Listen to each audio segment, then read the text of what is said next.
So on our last episode of Conqueror of Avernus, Escape from Cania,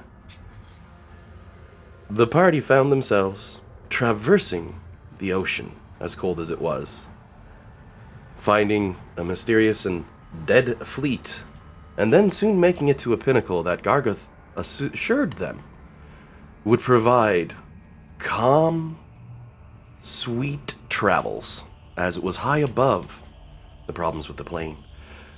Sadly, it wasn't all as it seems as you climbed the side of this cliff and he took the boat around the long way.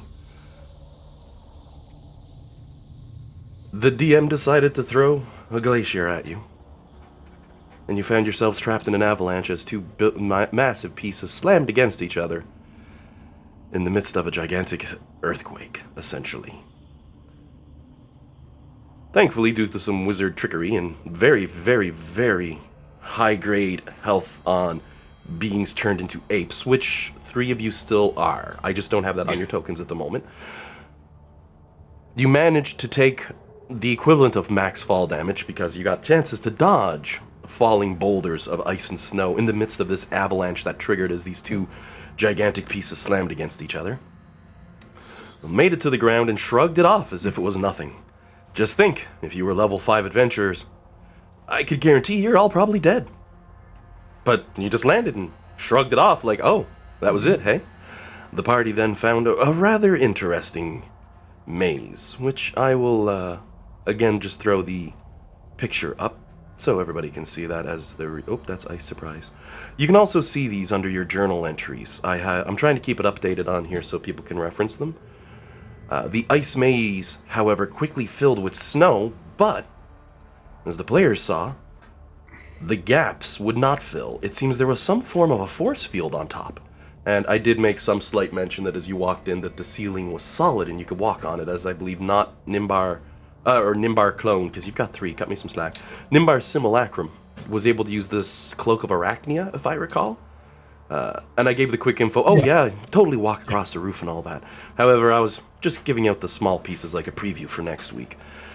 The players were presently sitting and deciding, well, we have 2 choices. We can go through that maze, which seems very, very long, but will provide safety against the elements. Or we can brave the storm that has forced itself between the 2 gigantic valleys that have crafted each other from 2 glaciers becoming 1. The storm itself, filled with tornadoes of ice and sleet and snow and hail, and would itself be a challenge. The party, with a decision between bad weather or God only knows in a maze, decided to go with the maze, at least to avoid the bad weather. Lulu, as we will kick on to the adventure and start today, was the happiest to go there, as the poor Fluff, and I'm just actually forgot to put her token on the field, so I'll just do that. Oh, she has no vision. I gotta fix that too. Lulu, the poor little Fluff, was standing with both legs basically straight out, solidly packed by snow, though she is immune to cold damage, like the rest, or resistant to cold damage like the rest of you, so you don't have much to worry about. The snow does stick... Oh, Kieran, you're dead? Sorry, I'm... Oh, you good, Kieran? Hey, he disconnected. He'll be right back.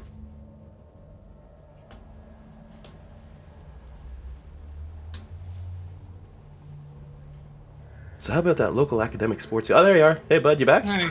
Sorry, yeah. Something... Basically, something in, like, a tab somewhere just started playing audio, and at, like, I can't hear anything else at all type volume. I was hearing a slight static on your line once in the blue. I figured something was jumping on your sound. Or something I like was that. wondering if that was on my side, because like, I was hearing the static, and I'm like, that's a little weird. I looked over to Discord and I saw his name light up with the static, and I was like, oh, I hope something didn't break. But it was literally so loud that when I took my headphones... I have no idea why it was so much louder than everything else, by the way. When I took my headphones off, I could still hear it. Oh, nice. Oh, well, wow. not nice, but oh, nice. Wow, ouch. Yeah, That's not a good time. I was too busy stuffing my face to look at Discord. So then, with all that in mind, as you all look into what you're doing, you see poor Lulu standing in the snow, as you're all making your decision. She was trying to roll a snowman as she often does in the snow. She seems to greatly enjoy it, making a joke that it's so much easier now that the cold doesn't bother her so much. But the poor thing, like a puppy thrown into its first snow, all four of Lulu's legs pretty much become cylinders of snow, patches covering it, big brambles. So when you all decide to go into the maze, her eyes light up. She goes, "Oh, wonderful! I don't know how I was gonna make it through all this crap." And she trots because it almost looked like she's suffering rigor mortis with how stiff and straight and solid those four arms of hers are. But she clops along, the happy little floof she is, right into the maze. First one in through the door. I mean, Flux might be having a moment of, oh wait, no. But Lulu looks uncomfortably cold, so she was quick to dash, essentially. And of course her feet go right out from under her the second she's inside the maze. And she lands straight on her stomach, spinning in slow circles. Now, just for the record, none of you are in this area, even though your tokens are here, so I'm just going to move Bellamy, because Lulu goes inside, spinning around and around, and then bops, landing with a solid, soft thud against the far wall, laughing as she does. Just, oh my, that was a fun little ride. And you see her, she tries to scamper back up onto her feet, but they keep flopping out from under her.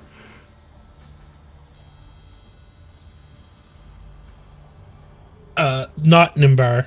Sorry, like the Nimbar 2 clone, whatever you want to call him, will come in. Hit a little one. Deck save. As you walk in. You have advantage with you said, wait, are you using the copy or the real Nimbar? The copy. The copy's gonna go, okay, so the copy goes in and it's casting the bonfire spell. Yeah. So yes, it has advantage on the save, so give it a deck save.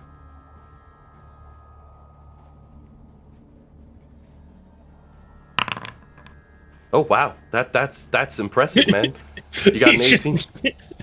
Be happy you're wearing the cloak of Arachnia. You take 2 steps in and your character's feet slip out from under you almost as you skid and twist and turn. Because the ground itself, as you look down and notice, though it looks like there is some brickwork, this is in fact a facade. There's almost a good 5 feet of ice under your feet. Solid and sleek and slick. And some of you might be wondering, how slick, DM? Well, it makes a hockey rink look coarse. So you know.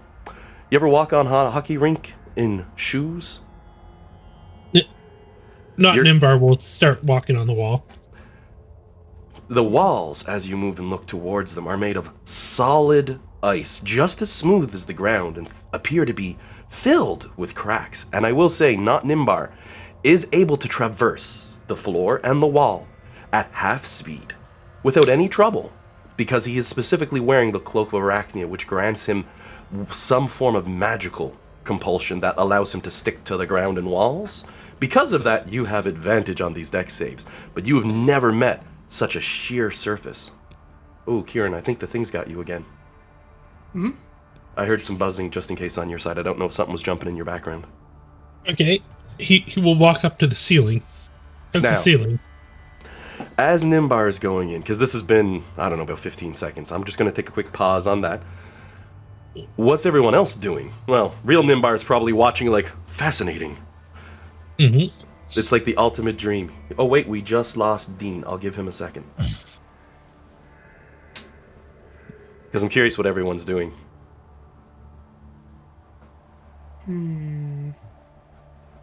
Nimbar is definitely watching Copy Nimbar stumble in there.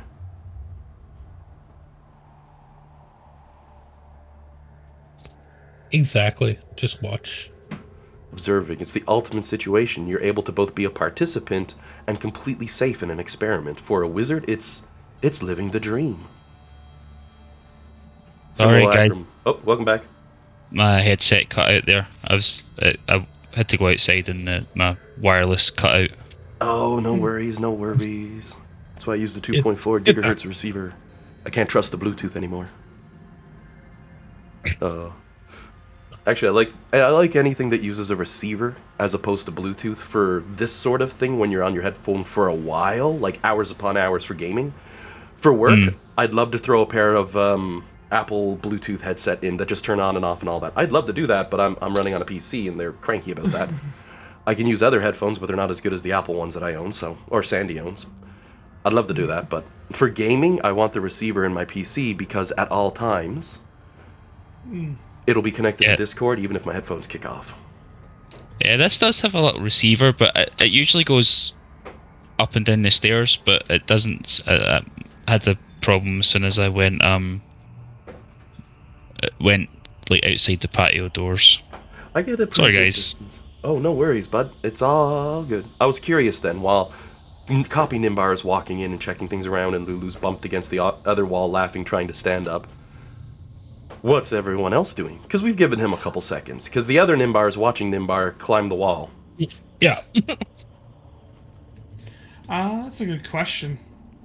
We're learning a lot. What's been revealed, I don't know if you caught this one, Dean, the floor appears to be stonework, as you can see, cobblestone below your feet. However, almost appears to be 5 foot of ice directly on top, smooth and slick, like walking on top of an ice hockey rink, essentially. So you know, if you've ever walked on an ice hockey rink in a pair of shoes, it's next to impossible.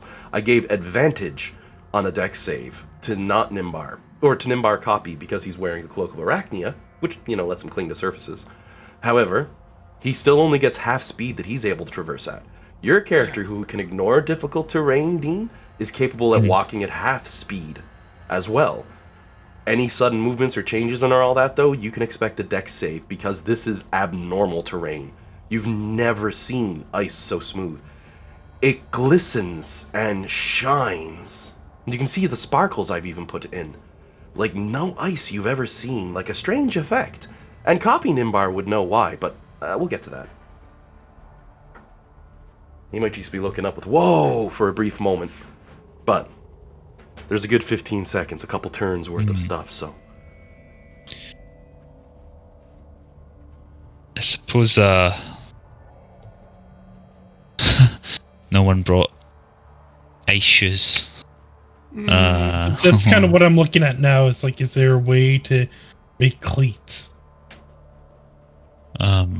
Lulu, as you hear scrabbling, speaks up. Oh, well, I don't think that's gonna help you very much, you know? And you hear skitter from her little nails, I suppose. I almost said claws, but an elephant's feet, they'd have nails across the bottom, aren't they? I think. I'm going to say nails. Yeah. But she's so heavy and large in that regard. You can hear them scrabbling on the ice as she's trying to stand up. And she flops back down with another laugh. She goes, oh, well, I'll tell you something that's really interesting. I once saw a fighter who used to take his daggers and put them on his feet and just glide across the ice. And she scrabbles again, tries to get up, flops back on the ground with a huff. Oh, well, what I learned was the ice melts under the metal as you go. So, this stuff is supposed to do the same when my claws grab it, and she starts whacking the floor at that point. I can't even make a scratch on the damn stuff. I don't know how much climbing gear is gonna help on this weird kind of ice. I think it's magical. Yeah, I thought it would be mostly a joke. Okay. That's very strange that there's still an edge that you can. Oh, I know what you're seeing, John. Don't worry about that. If anyone looks at when you escape out at the very bottom corner, you're going to see what looks like a little piece down here of stuff. I know what that is. It's overlap. There is an easy way to fix it, but I'm not worried. I didn't have a way to get through to that, so for now, all I'm going to do is just grab it and move it in. But I don't know if you can tell in the picture I sent, but it's you can see the edges of the map. Oh yeah, you can't help that. That's a Foundry issue. Okay, fair enough. Even if I set it to black background, you'll see the edges. I want you to have some idea of how big it is. Don't mind that at all. But yeah, what you were seeing down there is an overlap, and there's not much I can do with Foundry to get it to fix that because it's a bit of a pain in my bum. Fair enough. I figured I'd just send it to you discreetly, quietly in PM, so that way. Oh yeah. No one else noticed it. No one else noticed it. Map comes. What's happening? The map comes to the edge here, as you can see by that little ghost image around everything, because Foundry.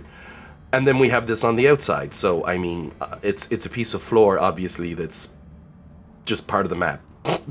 Yeah. The backing for underneath. Yeah. That's all that is. I would get around it, but I mean, it's the limitations of Foundry. Don't worry about that. That's actually expected.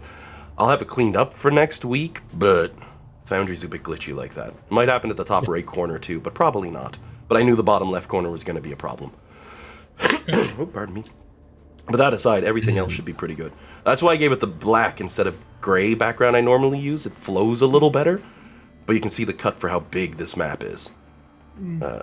And again, this is a custom build. I made this one from scratch. Sandy helped a lot. She put some details in. We like to build together. It's fun. Now, Supposed to build together, stay together? I don't know about that much, but you know, share your hobbies if you can. Aren't you supposed to? I suppose she can't hear you, but... Oh, honesty's the best policy. There you go. I know, I'm kidding. I'm gonna try and be a little funny. Oh, it's still funny. But on that one I have to be careful because Reggie's in earshot. But she'll hear the recording. She'll be like, hey, you make me sound mean. And I'll be like, I do not. You're adorable. Oh, but I digress. So then, we have Nimbar Clone who's gone in there. And the others were thinking of what's going on. Bellamy, on the other hand, she's looking around and rubbing her chin and slowly walks in, wraps a hand around the front area, puts a foot out which gets slippy, and then she starts moving, able to traverse at quarter speed as she doesn't have any protection against difficult terrain. She's literally just wandering her way in because she's not here at the moment. She might even be laughing and sliding, let's be honest. This is Bellamy. The character would be chaotic neutral if it wasn't for the fact she seems to believe in law. But she basically skates in an area. My warning for Lulu stating that the ice isn't normal or natural is basically my warning that skating on it isn't going to be easy because you can't actually melt the ice under the blade to move, and that's how a skate works. The ice is indestructible. For standard purposes. Lulu made that clear by bashing it. She's not weak, after all. The party's really strong, but she's not weak. I also put like a bonfire right beside her so that way she can try and melt the snow off her. That was step one, and with the bonfire there, nothing's happening to the ice. Yeah. And you know what? I'll go ahead and let's put that bonfire down. I'll make that look nice and pretty. We'll set that light color to a nice orange. You like orange? I like orange. We say orange. I'm actually kind of curious. One second. We're gonna make the speed a little high. The intensity pretty decent, color low. There you go. There's your bonfire. I wonder if that thing made a color for a bonfire in there. I don't think it did. Just in case, I'm going to grab this and move it to a different scene. No, it doesn't, so yeah, I'll put that there. Oh, if you wanted to put that coloration on top, by all means, still, it'll look pretty nice. Oh, mine's a lighting effect. I couldn't see what you were doing. This is like the template from the spell? Yep. I love those spell templates. Yeah. Oh, little fire to keep to warm and melt snow. I updated all those in re-imported characters, so there should be some. And Lulu is immediately walking over and she's got her legs up. Oh, it's so nice! As it starts to melt. She looks up towards Copy Nimbar and goes, oh, thanks, buddy. Oh, wow! As her eyes stare at the ceiling. Copy Nimbar's might be too. Anybody else have walked in yet? And I'll tell you in a PM, John, what he's seeing. Yeah, Nimbar's kind of just going over his spellbook, seeing if he has any way of making this not. Thinking about solutions right now. I think Alec would have stepped in. I can do like temporary fix for people, but it's quite taxing. It's oh wait, I might not have it prepped. I usually do. Nope, I don't think I do. I usually have freedom of movement, but it's only an hour. I do have a ring of free movement, but it's cost an attunement slot to use. Yeah. And you know what? As your druid's going in there and you're debating what to do, go ahead and give me a perception check.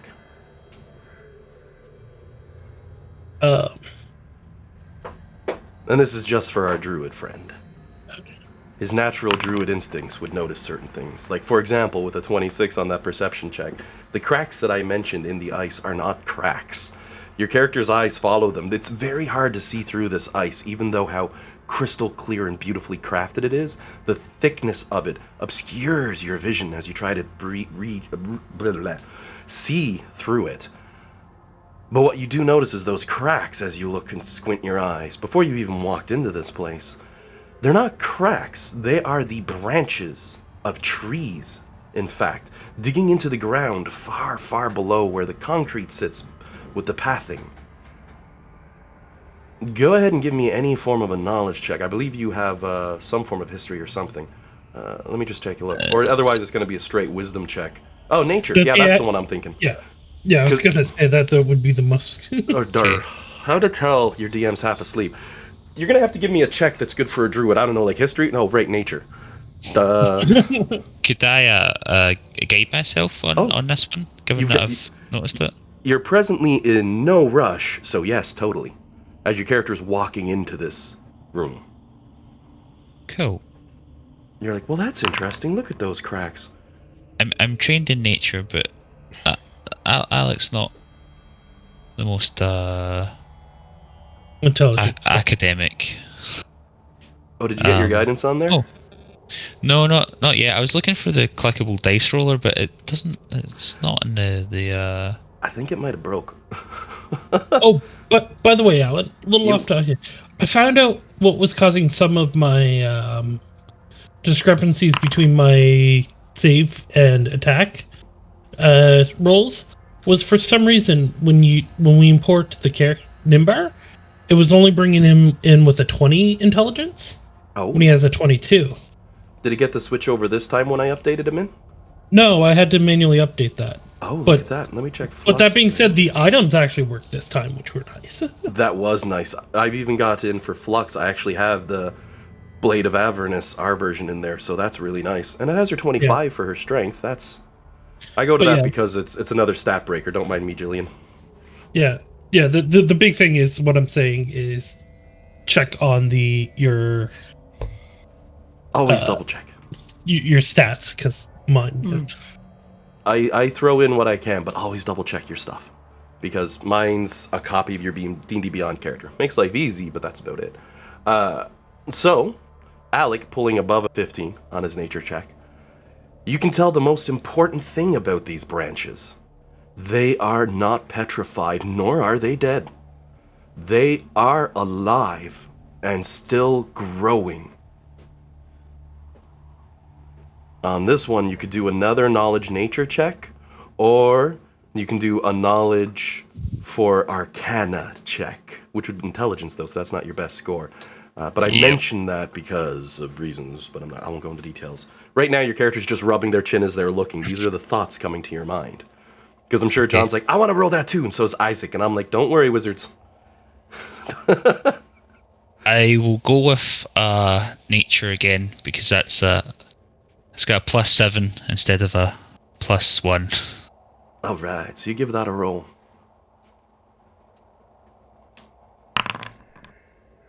Let's see. Oh! Better. I've guided myself in that as well, or? Oh yeah, you're like I say, you're in no rush, so you can always use your guidance.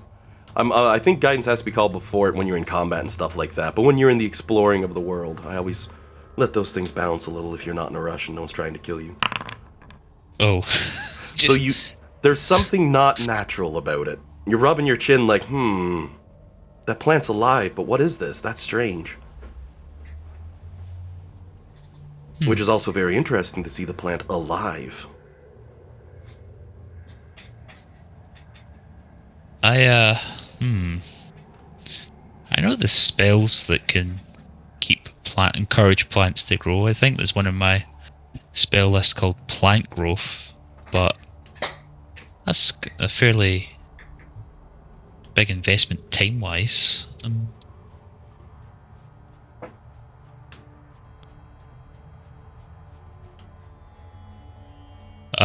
Yeah, you can cast. You can cast it in an action, and it causes a little bit of growth. But if you cast it over 8 hours, it enriches the land. But some kind of permanent effect of it. There's something. what's a plant, right? So something needs to encourage it to grow. I wonder. Let me just read how this spell works, because I can use my staff to try and speak with the plants, but I'm not sure it'll hear me through the ice. It's got a 30-foot range.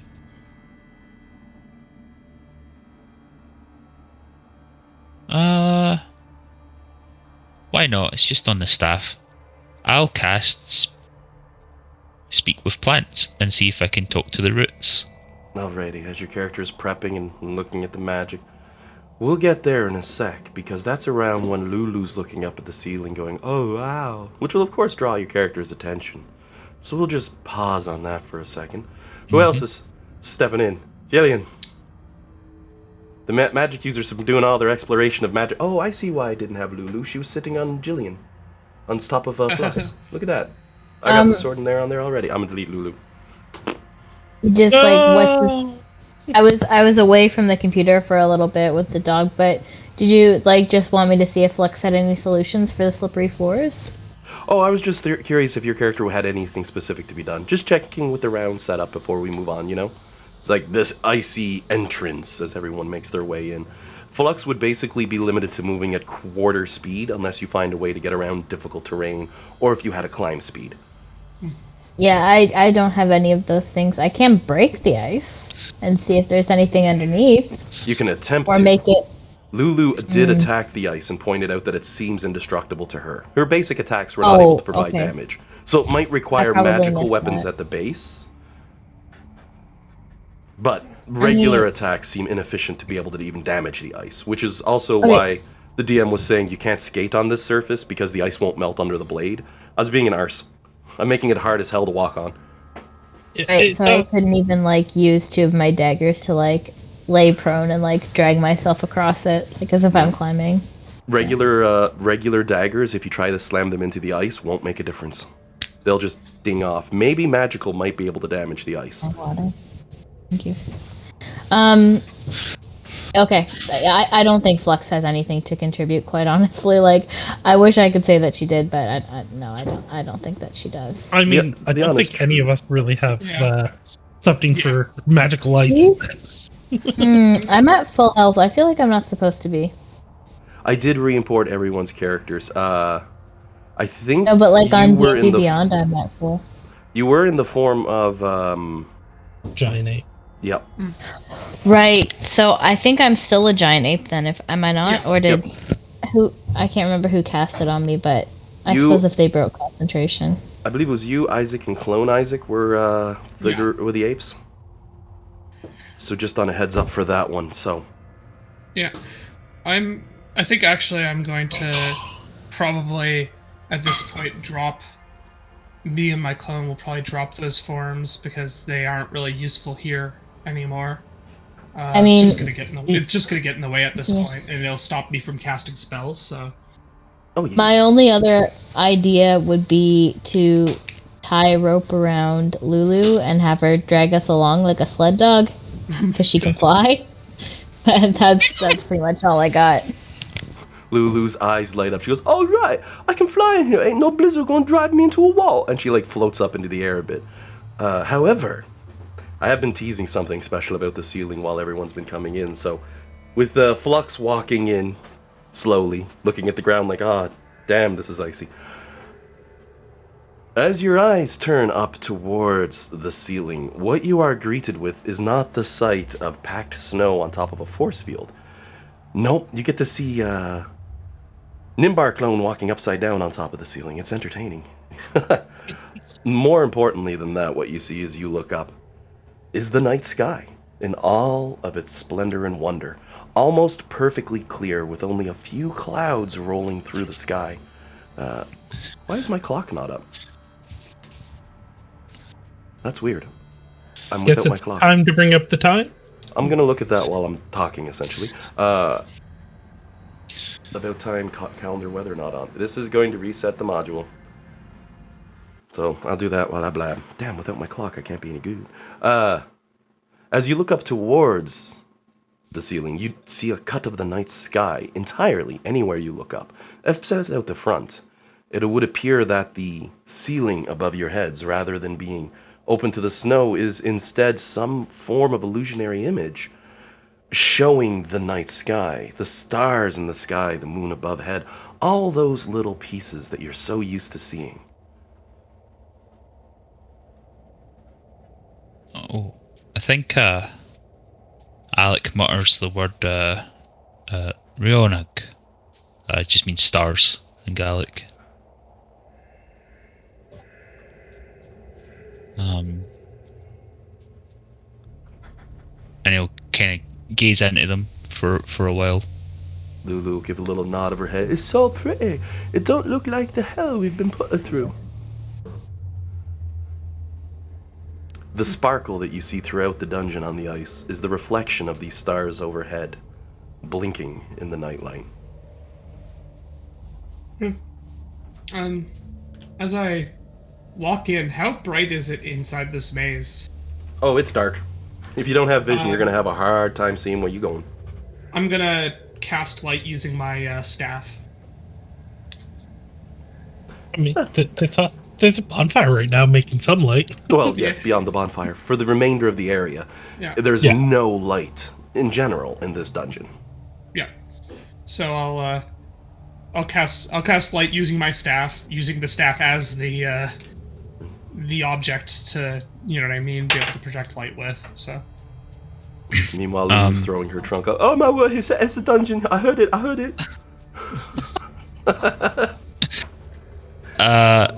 Alec's gonna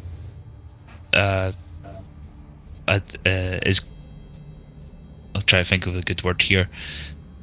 Scramble, not fall over to a section where it's darker, so you can see the stars better.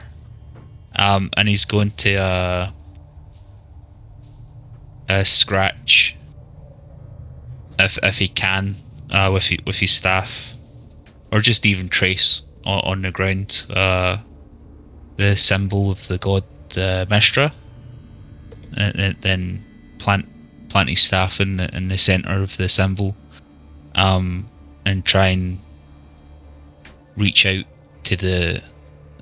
If he can't reach out to the plant growths, the roots, he'll just try and make growths come out of the staff and look up into the stars and say, Mofahif, Moatha, Ahula Dad Dorica, Agus Hamieth Cal, Kanimo Laja Galore, Kujik me.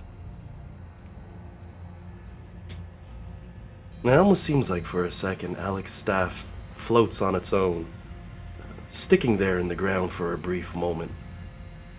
The runes he carved out seeming to illuminate as growths reach out from the staff and from the design. And for a brief moment it almost looks like the patch of the weave appears to visibly loosen around the stars, drifting as the constellations above seem to almost twist and change, as if reaching out and responding to the druid's speech. They almost seem to take on the visage of a female form, the stars forming it out of the constellations, pushing through and descending from the starry image above. They call her Icandoris, you hear from above before. The hand seems to reach from the stars, and a soft smile as they brush across Alec's face. Starlight seems to rush into Alec as the form disappears into the dark sky, the weave once again restoring to its previous form, but a strange glow seeming to surround your friend for a brief instant.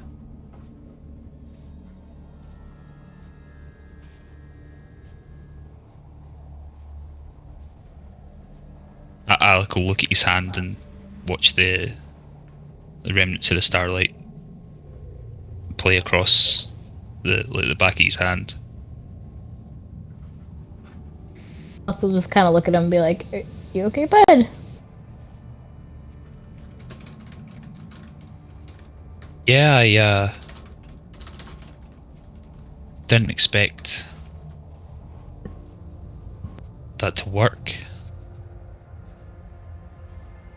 What is it? Is it a spell? What worked?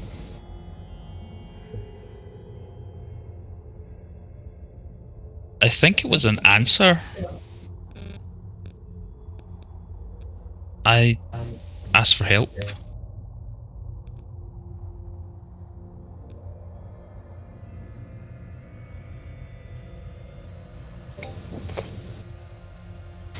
So what does that mean?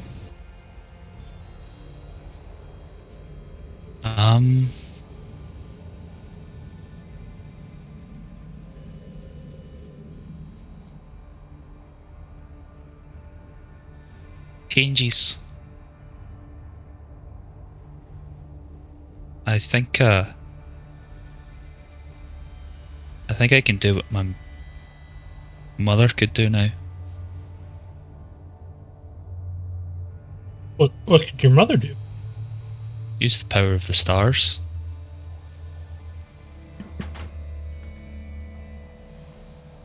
Lulu blinks a few times, looks around, says, "Wow!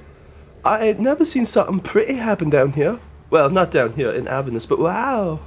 And she just seems starstruck by the display she just saw. Are the stars still on the ceiling, or are they gone now?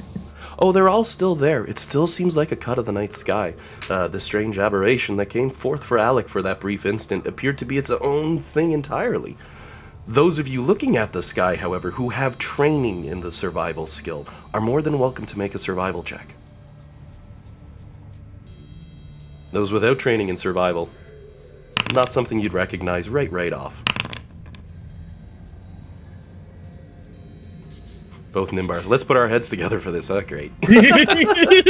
Simulacrum. Just whispering over the corner. We're giving this second while Alec is like looking at his hands in the power. He's like, whoa. Meanwhile, Meta discussion. Am I taking it that that Alec just changed subclasses here? Because What's it? Flex rolled a 20 as well. I forgot to click the icon, but if you check the game log on D&D Beyond, you can see it there. Yeah. I'll trust you, as always. I know it doesn't always kick over that first couple sets of rolls. Did anybody else I have just a forgot trait? to click it. I don't have a trait now. Alec does, but I don't think he's looking. Yeah, he's kind of like, whoa. Oh, am I not? So, and I'll check Bellamy to see if she has it trained.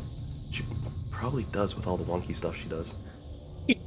She's No, definitely it's jack of all half-trained. trades at the very least. Wouldn't count. Jack of all trades gives you the response when you need it, but this is the passive. Oh, hey. And with I'll be honest, we have a pair of successes so far. And Isaac, you don't have Am I it. coming through? Yeah, we hear you, bud. Okay. Little quiet Just because though. I asked a question a minute ago and got met with dead silence, so I was Oh, wondering. what was Yeah. your question? Oh, I was just asking, just meta knowledge. Did Alec change subclasses just now? Because I know that Tasha's added. Didn't Tasha's add a Circle of the Stars? I was just curious. Don't know. Meta knowledge wise, something happened. Whether or not that'll be revealed, it's half the fun of the player to Okay, hold those cards to their chest, right? That's fair. That's fair. If you don't want to, yeah. I was just curious because I remember too. There was just the comment about like re-importing everything, right? So. Oh, I was trying that last week and the systems were broken. I couldn't get everybody updated correctly, but thankfully it was mostly exposition last week. But it worked this week when I uploaded them, so that was great because I was worried that add-on was broken, and it's one of my favorites. Like if I can't import directly from the stuff I've already made, oh, that's gonna be painful. I don't want to make it again. I'm lazy, really lazy. I only wanted to make it the first time. I'm kidding. Yeah, it looks like there's some fun surprises up someone's sleeve. So yeah, you get some entertaining things. Usually I'm the one who doesn't get to give all the answers, but yeah. Player's like, that's my turn. So, with that in mind, on your survival check for Nimbar and for Flux, where you both broke 20, that was the DC, I'll go ahead and say it.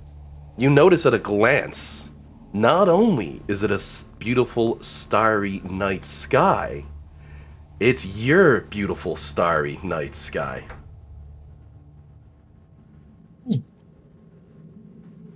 The clone Nimbar will tell the real Nimbar. No. Look right there. Oh, right. Yes, of course. Do you mean like from our home, or like from the material plane? From Yeah, it's from the material plane.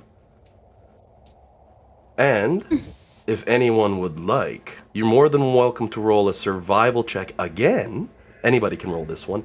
Or you can also roll a history check. One or the other. Arcana as well, but I'm not going to lie when I tell you the DC is higher. And I normally don't say that, but I do know. I like the wowza. Isaac's like, I got this. I'm waiting. Isaac is a nerd. I mean, what is it?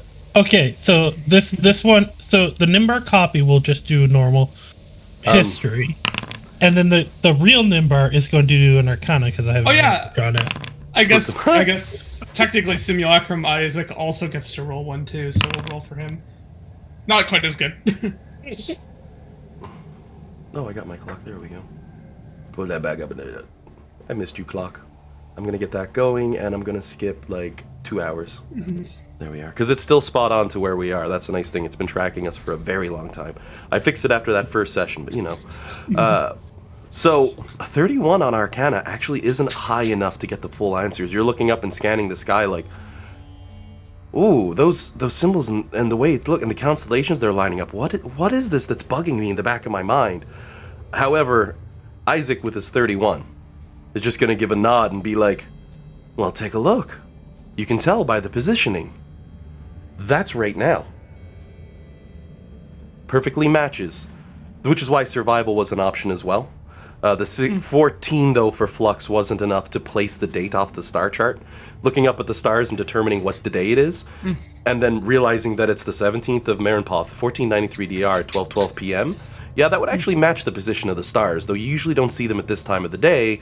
Given the time of the year and the positioning of the stars and the movement, it actually looks accurate. You might be looking at the night sky on live stream. You got, like, Twitter above your head or something. Fascinating. Lulu, do you see this night sky as if it was from the material plane, or from the celestial plane? She blinks a few times, looks towards you, and looks up. Night sky? What are you talking about? All I see are fluffy angel wings everywhere. Oh.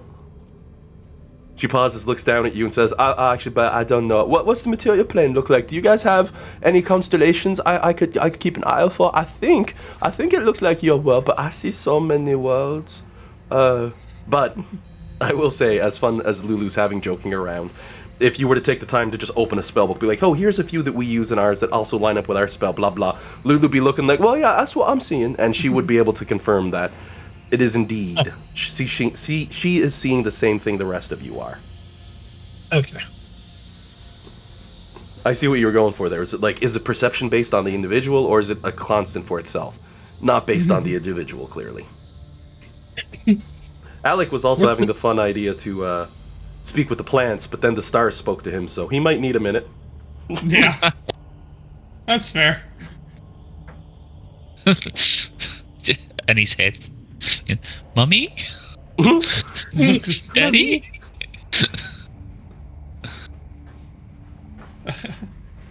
This bright light, and me mother was there, but then this voice was like, yoink, not yet, stupid.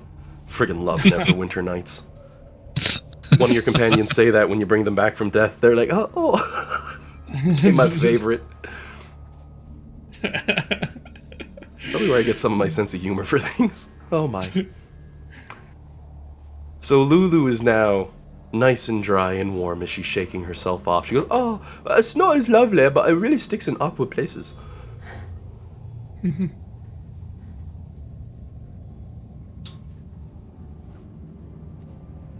Now, the question is, what is the party's intent at this point? What are you planning on doing?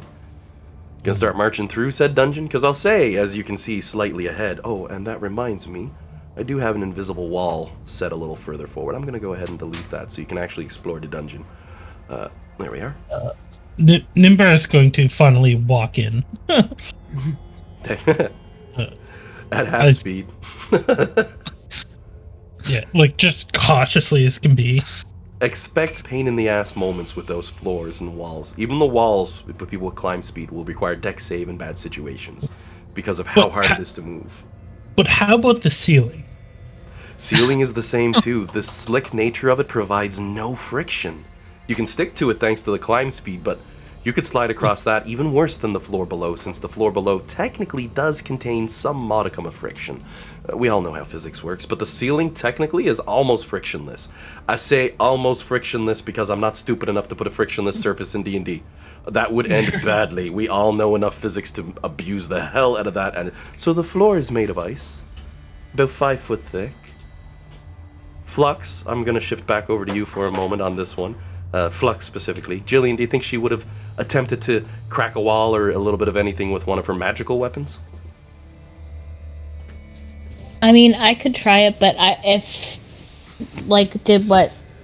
about I just take one of my, I won't try to break it, but I'll just, hold the sword up against it to see if it'll pierce it. You know what I mean? Like, I'm not exactly applying brute strength, but, if you tap ice, you'll see it chip if it does. Chip away a little bit. Yeah, so that's kind of what I'll do. I won't do a big, huge swing and try to smash it. I'll just... So the question see if then, there's a difference. Floor or wall? There's trees behind the walls, right? Yep, you can see trees inside of there, as revealed by Alex's character, but he didn't get much further into that because, well, stuff. I'll do the floor. I'll use it as a cane as I try to stand up. I'll use the tip of my blade to try to pull myself up. And you notice as you do that the magical blade does indeed damage the floor. It's akin to something like striking metal with a metal sword. It scratches it, but holy wow is it tough. But it does appear magical weapons can damage the ice. Interesting. I will report that back to everyone. And then I'll poke the wall, but not too hard. Just a little bit. Just give it a little tap too. See what happens. Lulu gives a bit of a frown. I wish my nails were magical. I could be able to dance here. Oh. Lulu, everything about you is magical. She trumpets once, sends a little blast of colorful sparkles into the air of happiness. Okay, I'm going to cast Detect Magic while I cast Identify on the ice. Both ritual. Oh, you're casting Identify on the ice? Yes. Nothing is going to show from the ice. I can tell you that much. 1 second here. Hey, that's fair. I kind of assumed that. As for Detect Magic, it didn't hurt. Let me just... Oh, no, definitely not. I just have to say, you won't see anything with the ice method, but the Detect Magic... Let me see here.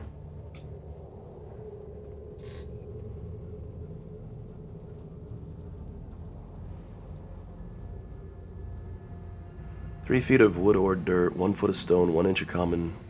It can penetrate most berries, yeah, so the ice barrier I will allow it to penetrate because it doesn't say anything about that. However, the wood your vision cannot penetrate. That's inside of there, so it creates a very splotchy vision, which limits what you can see to a certain degree. You can see more trails and essentially, but not really. You can't. You can see if there was anything magical on the other side, right? You can't see through it, but you can see magic through it, and you can't really sense anything. However, you can see a faint aura around all of the branches, all of the tree inside of here. And you can go ahead now and roll that Arcana check as you do that.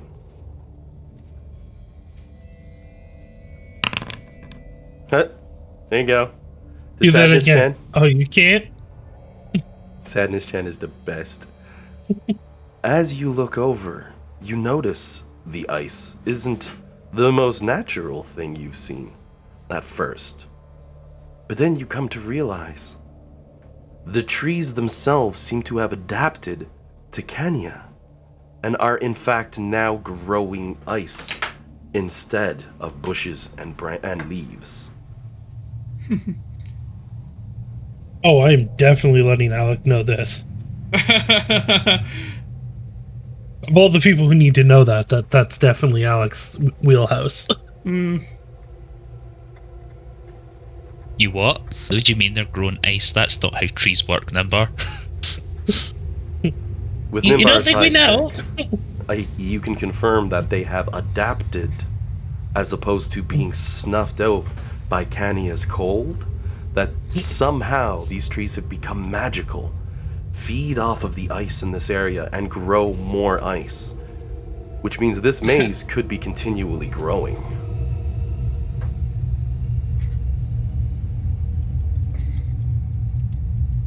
I mean, that's a lot of information coming at me right now, guys. Alec goes to take a step and then immediately falls down. Face plants. The ice. Ow! And I will say, Nimbar, like most Nimbar true copy will creatures, walk over and help him up. like most true magical creatures, you don't see a specific aura to the energy. You see the aura. Sorry, you don't see a specific school of magic to the energy. The creature itself has just simply become magical. Guys, is the ground always like this? It seems very unreasonable just now. Bellamy walks by, puts a hand on your shoulder with a nod. You get used to it, and keeps going. Oh, sorry, I'm getting a... I'm assuming she has Phone some sort of flying ability or trick that she's using. Just floating on the ground, making it look like she's walking. She's like, nope, not this time. Just for the fun of it. Why couldn't we have gotten level 18 before coming into this? Yeah.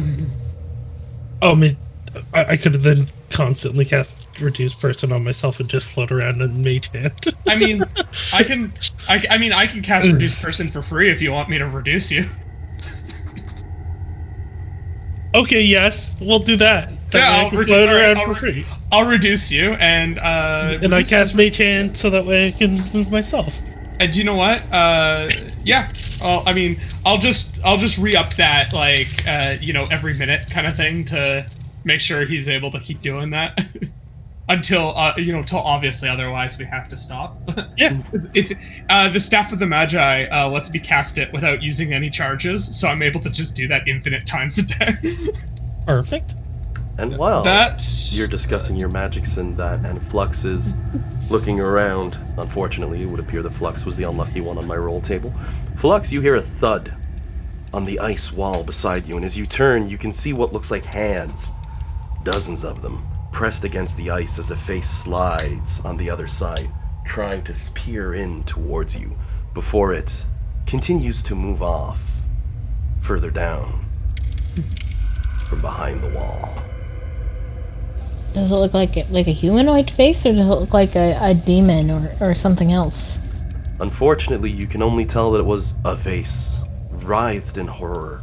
Hard to see exactly what it was as it moved by, but it was a face, possibly humanoid. I will tell everyone about that. There's some in the walls. Probably the souls of those poor souls who got lost in here and died. Seems pretty par for the course in general for hell. It's Kind of why I'm making this assumption. I think it's a reasonable hypothesis. It's we're in hell. It's a very hellish type of thing to happen. Lulu I'm looks standing over on somebody towards right the two of you. You're chatting. She gives a nod and says, well, whatever you're thinking is the absolute worst case scenario. Double it and then add a couple more and you probably get what's going to happen. She looks towards the other members who she's seen in the previous Avernus campaign and nods and says, that sounds about right? Nimbar's going to ruffle her head. And she's going to give her a laugh and wrap her trunk around your hand happily. Actually, no, right now I'm midi, so it's wrap her trunk around me. Yeah, pretty much then. You get the comfy Lulu cuddles because she's just warm. Yeah. You don't even have to mage hand, just ride on Lulu. It's not a mount. That'd be silly. Now, I will say the temperature here is horrendously bad. One moment.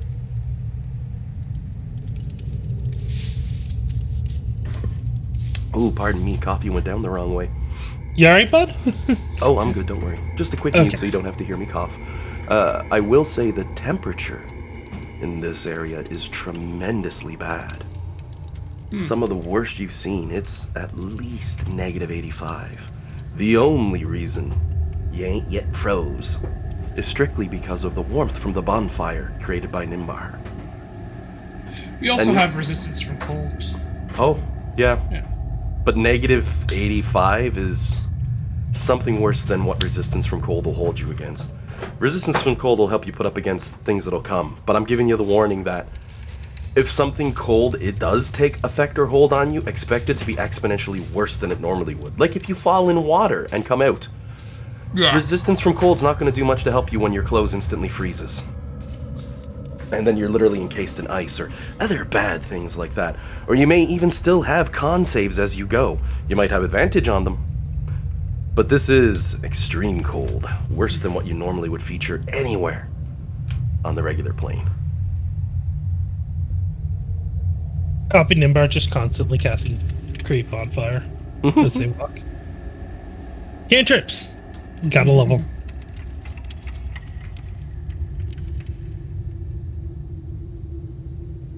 Yeah, but Nimbar may not be a fan of fire, but in this cold weather, Yeah. fire good. Yeah, fire can be useful. It's I mean, fire is a tool that helped give rise to civilization, so... I just realized I could have electric bonfires. Oh, jeez. Sorry, that just amuses me, the concept of an electric bonfire.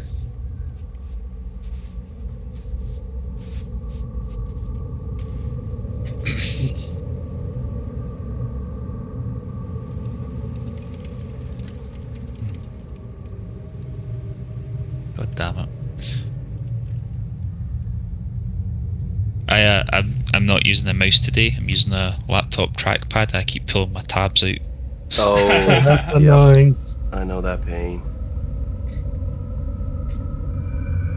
The trackpads are nice when you don't have much computer desk space, Yeah. but like, This is one of the reasons I like the Macs. The trackpad is actually good.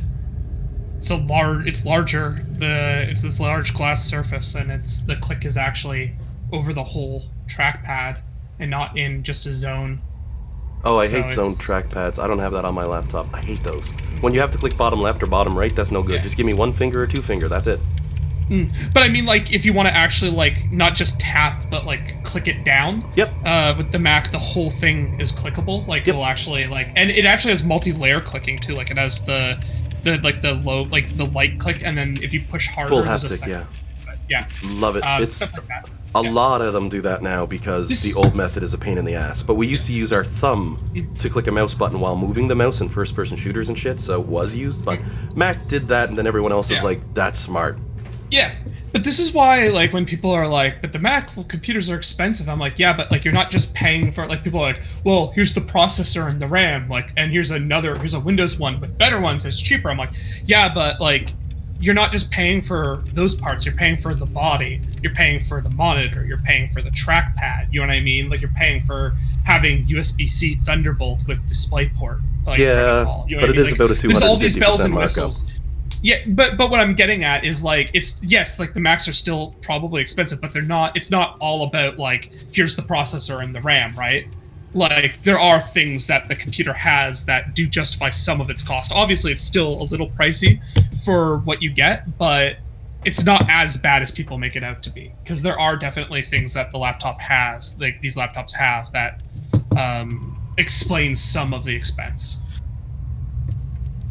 So that's just how I see it, right? Like, I still, like, after having a laptop literally, like, peel itself apart from just wear and tear, I really appreciate the aluminum, like, body that Oh, the yeah. Macs have. My Acer's full aluminum body, and then I got a hard shell for it. Yeah. What I don't like about Mac is every single time a new one comes out, they're stripping away features. Oh, look, I have 2 ports on my Mac. That's fucking great. Yeah. I could actually go Well, now- on, but I mean, it's tech. We can do Yeah. that Oh for yeah. ages. Oh well. Here, if this might make you happy, then apparent rumor that's coming down is that the new 16-inch is going to reintroduce some of the ports. Oh, lovely. I mean, it's nice to be able to plug things into your computer without using a dock. Yeah. Yeah. Oh yeah. Like the USB-C has great benefits to it, but at the same time, there's the inconvenience too that like you do need to have like a dock. But yeah.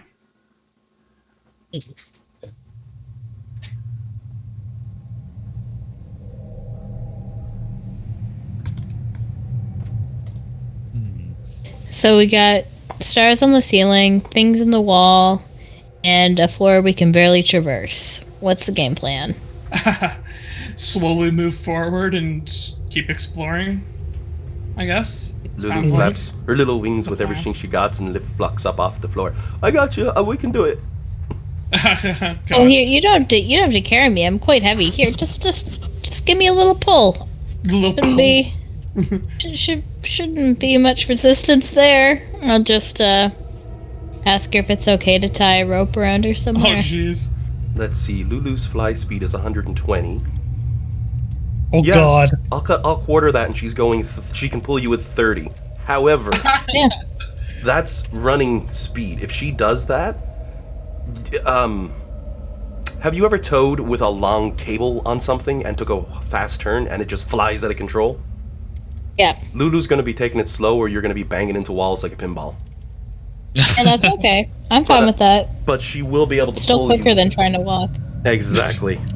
You might have to do a few saves here and there depending on what happens. But I mean, I've made that mention to everybody. But you can travel faster with Lulu pulling you along. Lulu is only able to pull one person along, however. Yeah.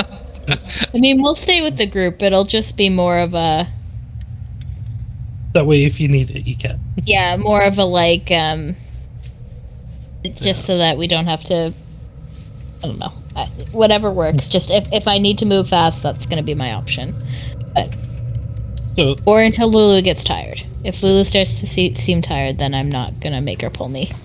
I will say for Lulu, given that the bottom of her feet are flat, now that her legs are thawed, because, you know, she was literally walking with solid legs. You ever see the goats try and do that? It don't work. Now that her legs can bend again, since the bottom of her feet are flat, she can easily walk this floor at half speed, because the bottom of her feet are completely flat like an elephant. However, that would be 10 foot a second, so, you know, or 10 foot around, so that's she'd be slow as slow can be. And meanwhile, Alex Alex... looks Oh, sorry. Excuse me, Alec looks at Lulu and Fluxy's system, looks at his imp and then goes, I don't know. Imp looks Very side on, small. gives him a shrug. Well, I mean, if we got me and the other guy, maybe. Alec just laughs. the owl will look at the imp like, please. Imp just shoot him a cold death glare. But then the owl realizes, oh no, that's just what he looks like now. Shit. Okay. I think unless we start just burning like high level magic to try and move, maybe we just Go on. Like take it, you know, slow and see how we get on. What's the saying? Fast is smooth. Smooth is fast and fast is smooth. Lone City wins the race. Yeah. Oh no. We were still on the ship this morning, so most of my spells are geared towards controlling water.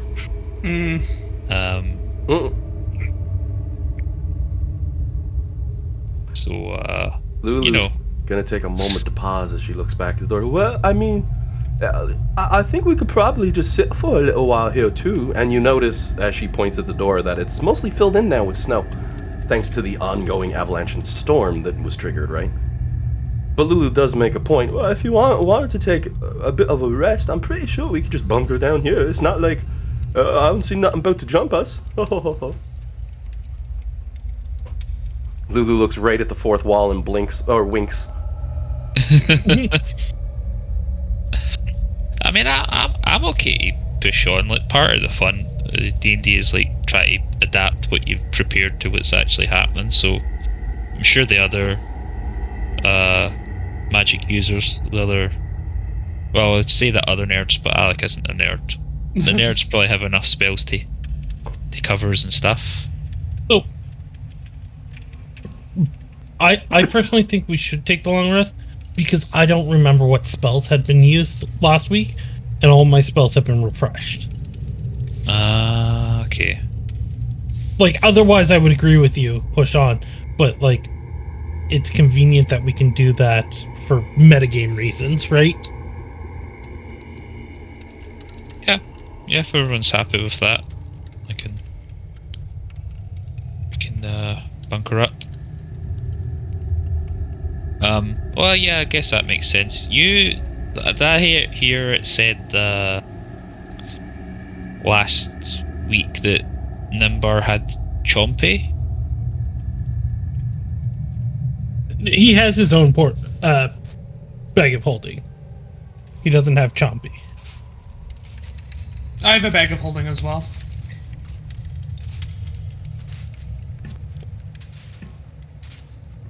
I have to Right, check Bellamy. okay. I think she's got one too. Probably. Yep, she does. I I like- mean, at the level that you're all at, for someone not to have one, it's kind of like, oh hey, how do you not have that yet? And it's like, well, I just didn't buy one. Okay. Could I have taken Chompy then? Just because I think me and Fluxy's stuff are in that, because we've just been sharing Oh yeah. with Yeah. And- Wade. Let's be honest. If Jade's gonna pass Chompy to anyone, it's gonna be the druid. He goes, "You seem to like the creepy things of the night too." And Alex like, "What the hell gave you that idea?" He's like, "You like wolves," and he passes over the bag. Perfectly fair. Yep, cool. Alright. Chompy's teeth are chattering, going. You can feel the cold is affecting Chompy. Oh, poor Chompy. Buddy. Yeah, I think I guess Alec will move Chompy to like the inside of his cloak to try and keep him warm against the Chompy, body. of course, snuggles in for the warmth. Every now and again, you hear soft sniffling from Chompy, though, like.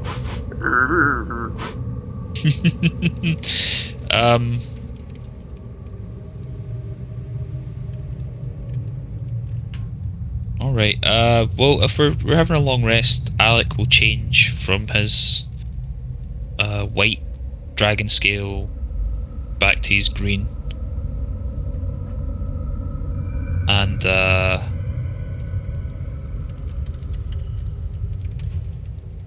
he will try something new. Alec will go ahead. Sorry, you said you have a ring of free action, right? Yep. Why don't we give that to one of the Isaacs? Because I believe they both have a free spell or attunement slot, and like it would help them move faster too, right? In fact, I think we had an extra one in the bag of holding that we could give the other one. Yeah, if you guys are willing to do that, that would help. If he wants it, he can have it. Alright. I'll take one, and if we have another one, then the simulacrum one will take the other. I mean, I just need to take Jordan's word for it because Dan is unfortunately the one with Yes. the list. I was going to say list, but I think it's more of a tome. Sorry, whose word Ledger. are you taking? Yours? You're John, right? You said Jordan. Oh, I didn't. I think he said John, but it also I heard how it didn't quite come through clearly. I So heard I think Jordan that- like very clear. I was like, I- what? I think he did say John. I think it just like it didn't quite like you know what I mean. It wasn't clear. That's all. Yeah, the Scots aren't really worried about where words end and begin. We just expect you to understand what we're saying. Yeah, no, I clearly heard Jordan, which is why I was like, we've been playing how long? The only, I do know a Jordan, but I think it would be impossible to confuse your D&D styles. Oh, Yes, Jordan's the kind of player that while the rest of us are fighting evil emo wizard in the attic to be down the stairs trying to with everything. no flirt with middle-aged women at a tea party. Yeah,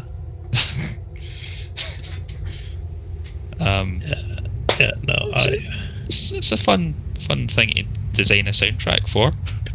DM be like, roll your charisma check. Not high enough, you fail. Your character strikes out yet again. I rolled a 30, man. But yeah, but your charisma's like a 5. You ugly. You're like, that's not fair. Oh jeez. That'd be so mean. Not that mean, but pretty close. Pretty close. They need at least a 45. At least. They come back level 20. I've been waiting for this. Oh god. So then, you all are gonna take a nice 8-hour long rest, hey? Yeah, I feel like that's probably the game plan. So let's keep in mind then that you have changed your clock backwards. 12 o'clock p.m. basically marks the start of a new day for you. I'm gonna put the clock... Yep. Sorry, I got distracted. Why are we taking a long rest? because unfortunately I don't know what spells I cast. So for metagame reasons, we have a fresh blank slate going into this. It'd be helpful. Alright, I guess I'm just a little bit nervous about sleeping for 8 hours in a place that's sub-freezing temperatures with little to no. But it's fine. If you guys already made up your mind while I was distracted, that is quite alright. I will go along with it, but See, I like how it just seems... like not a good idea, but anyway, I guess if we have to. Normally I would agree with you, but it's the whole metagame, I don't remember what spells, and everything got wiped out. So I feel bad for that. Well, the you guys can do your hut thing, right? Yes. Yeah, that will keep us Nice and warm. nice and warm during the... Yeah, Alex still immune to the cold because he's shield, so I guess he's the only one who'll probably be okay. Probably not great, but okay. Yeah, and I mean we're all resistant to it too, but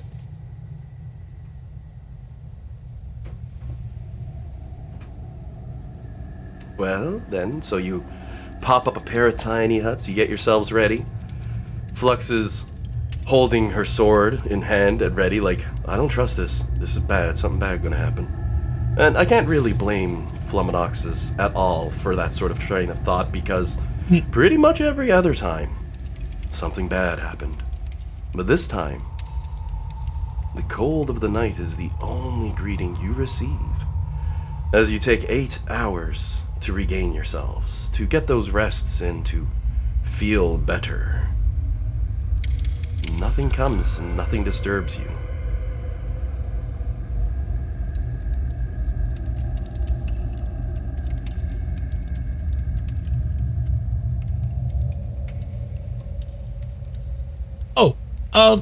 I did have a kind of weird question.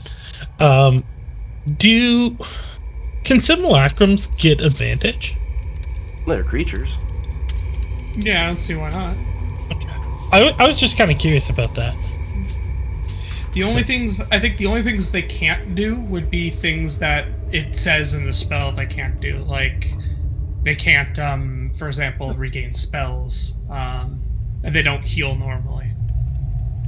Oh, yeah, no, it's again, it was one of those.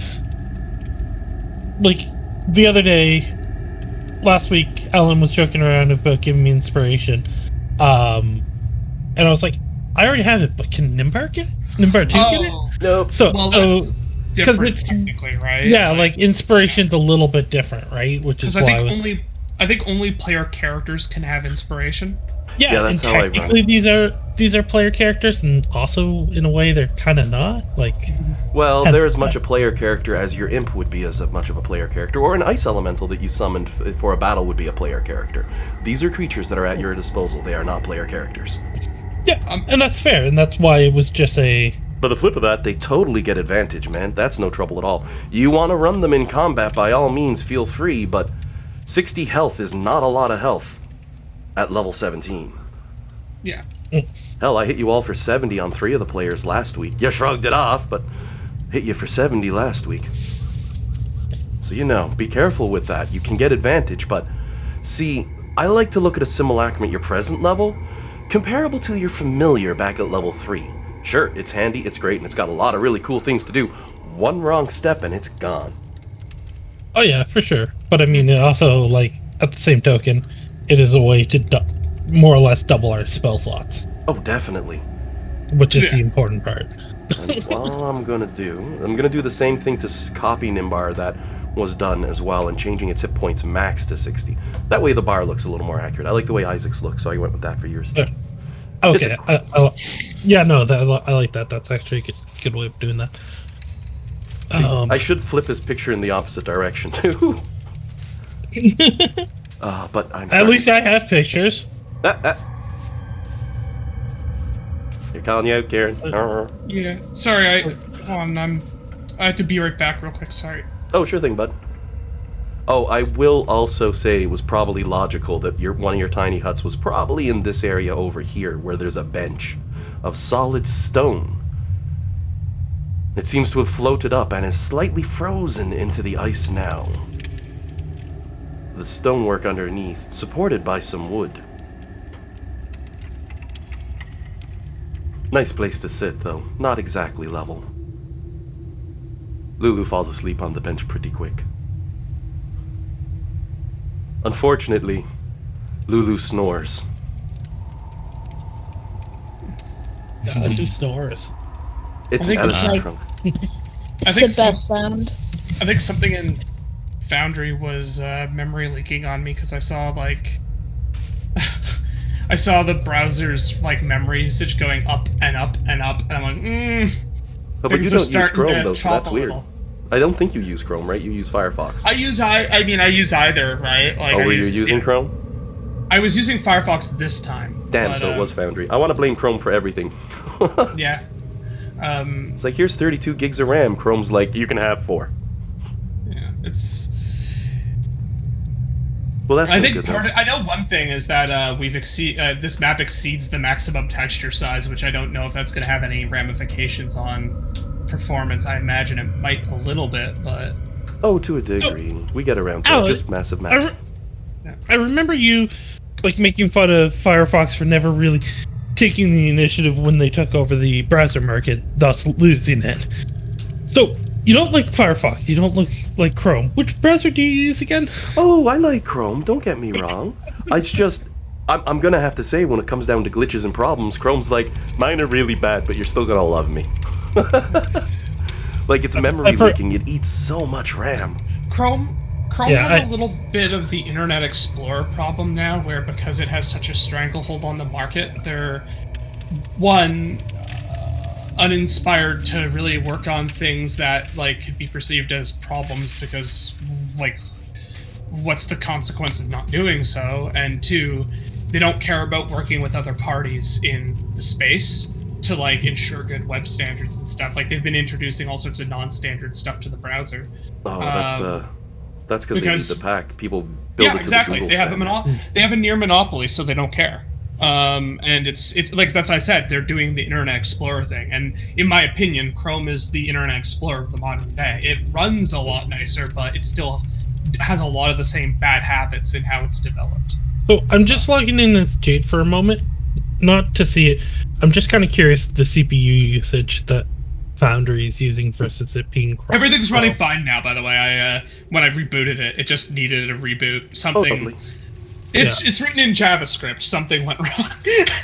It's I gotta say I'm a little spoiled. I'll sometimes have 4 player accounts logged in at once under one map while doing things for tests. So I mean, I'm a little spoiled processing power wise.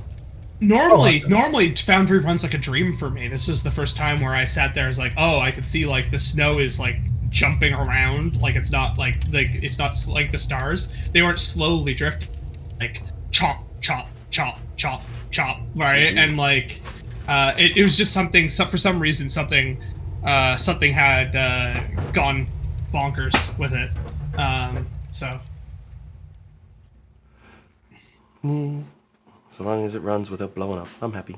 Yeah. That laptop It's running like a dream now. So whatever it was a temporary. It was just you turn it off and on again, right?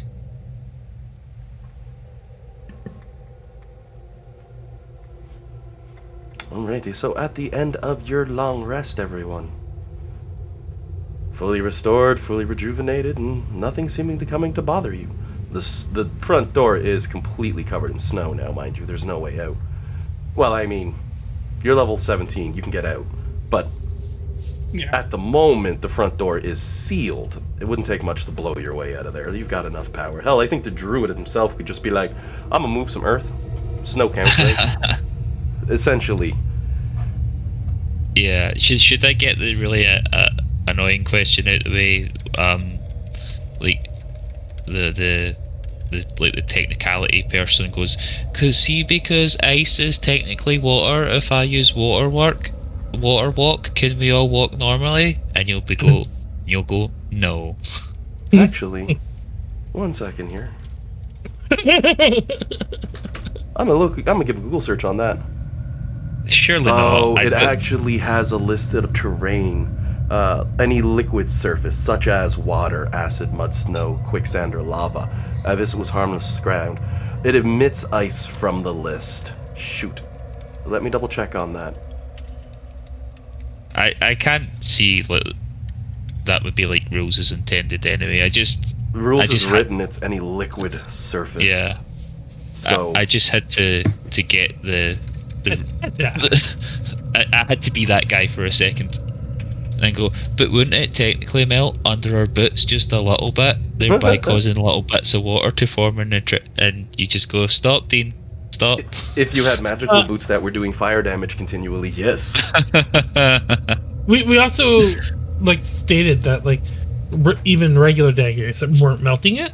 Yep, yeah. But Flux's +1 sword, I believe she tried on the ground, I think it was her +1 sword, did scratch it. It just was like striking metal. So it's incredibly dense and powerful, which makes sense. The trees themselves are growing this ice. Which also means skates would be useless on the surface. I'm sorry, did you just say, which makes sense, because the trees themselves is growing this ice? Because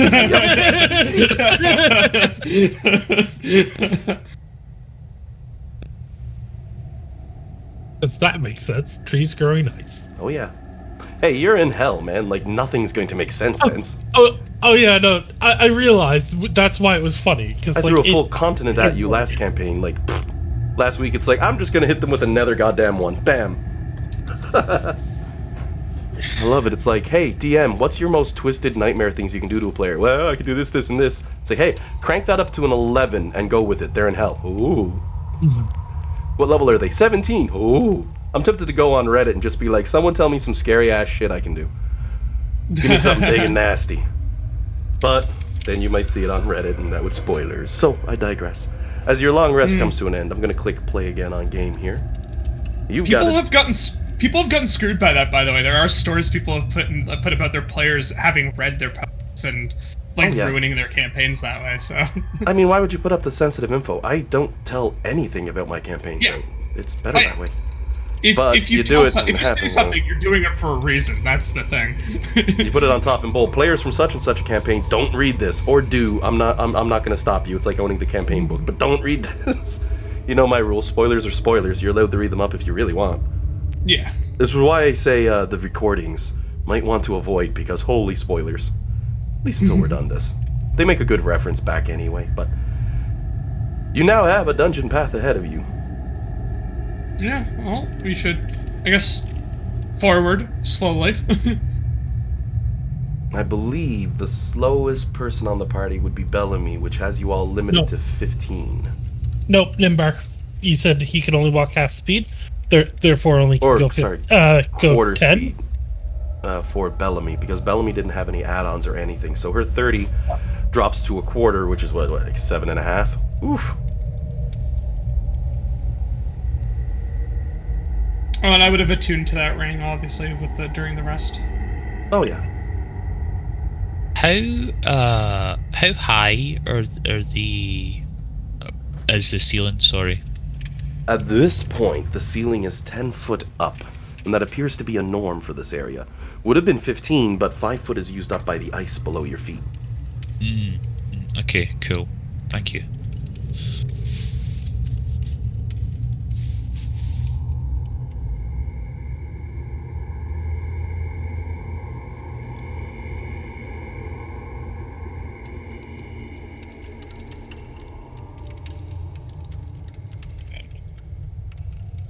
Well, I know we're not moving actually that fast. Oh yeah, don't worry too much about restrictive speed. That's the thing. You can feel free to move your tokens along. There shouldn't be any further blocks on your path. I mean, as you walk forward through this icy catacombs, you can feel the cold creeping in almost immediately. Those of you who are not completely immune to cold damage will need to give me a Constitution saving score. Savings check as you move away from the warmth of that bonfire. Those of you who have resistance to cold have advantage on this check.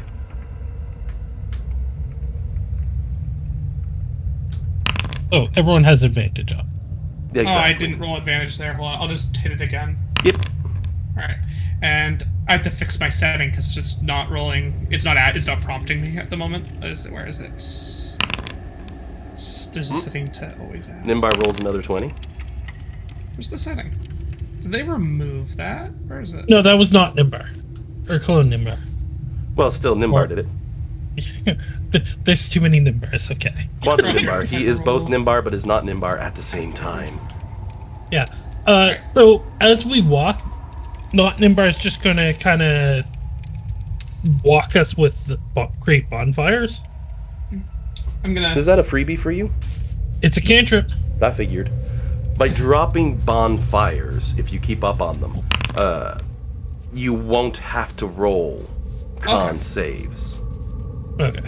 So I'll drop that one back to save the other players some time if you're all staying within range of the bonfires. Yeah.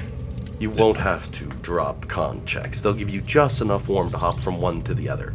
The wizard literally going, okay, poof, looking towards the other wizard like, you don't have this cantrip prepped, do you? This is gonna get old fast for me.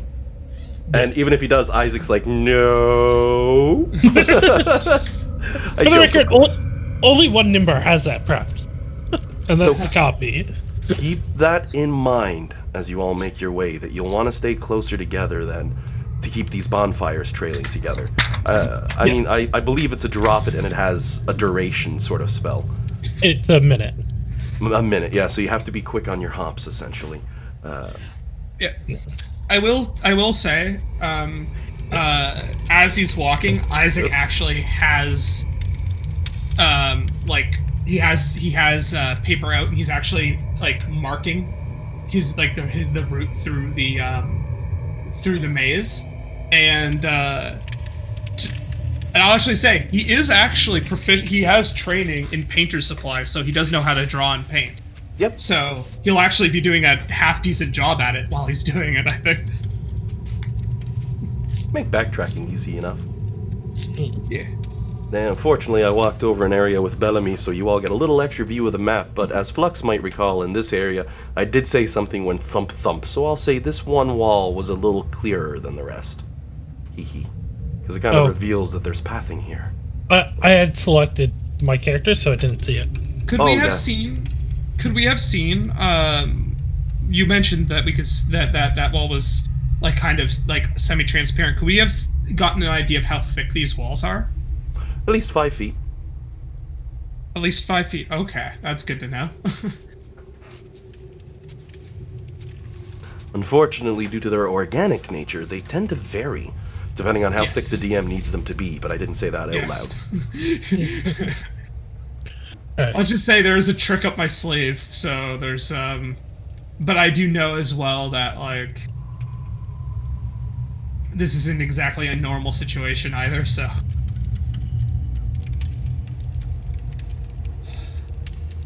okay, so this is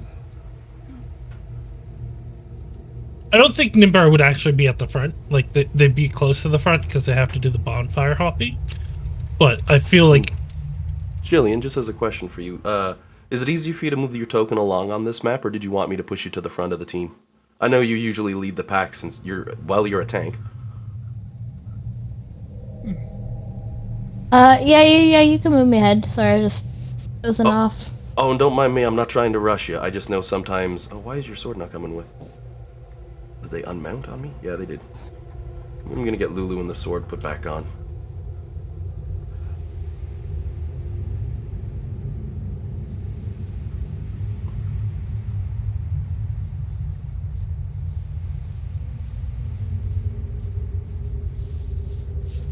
Oh, whatevs. The important thing is she's there.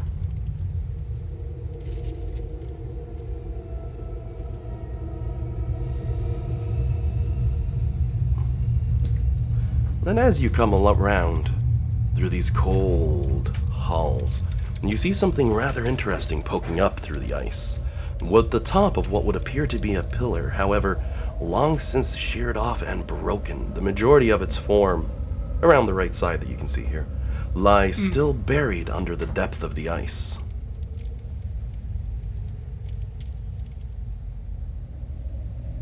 what's this blue patch here in front of us? Like it looks like ice, but I mean it's so is everything else. So I was just curious what the Blue patch?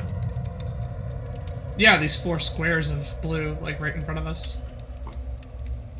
Just this? Yeah. Just part of the map.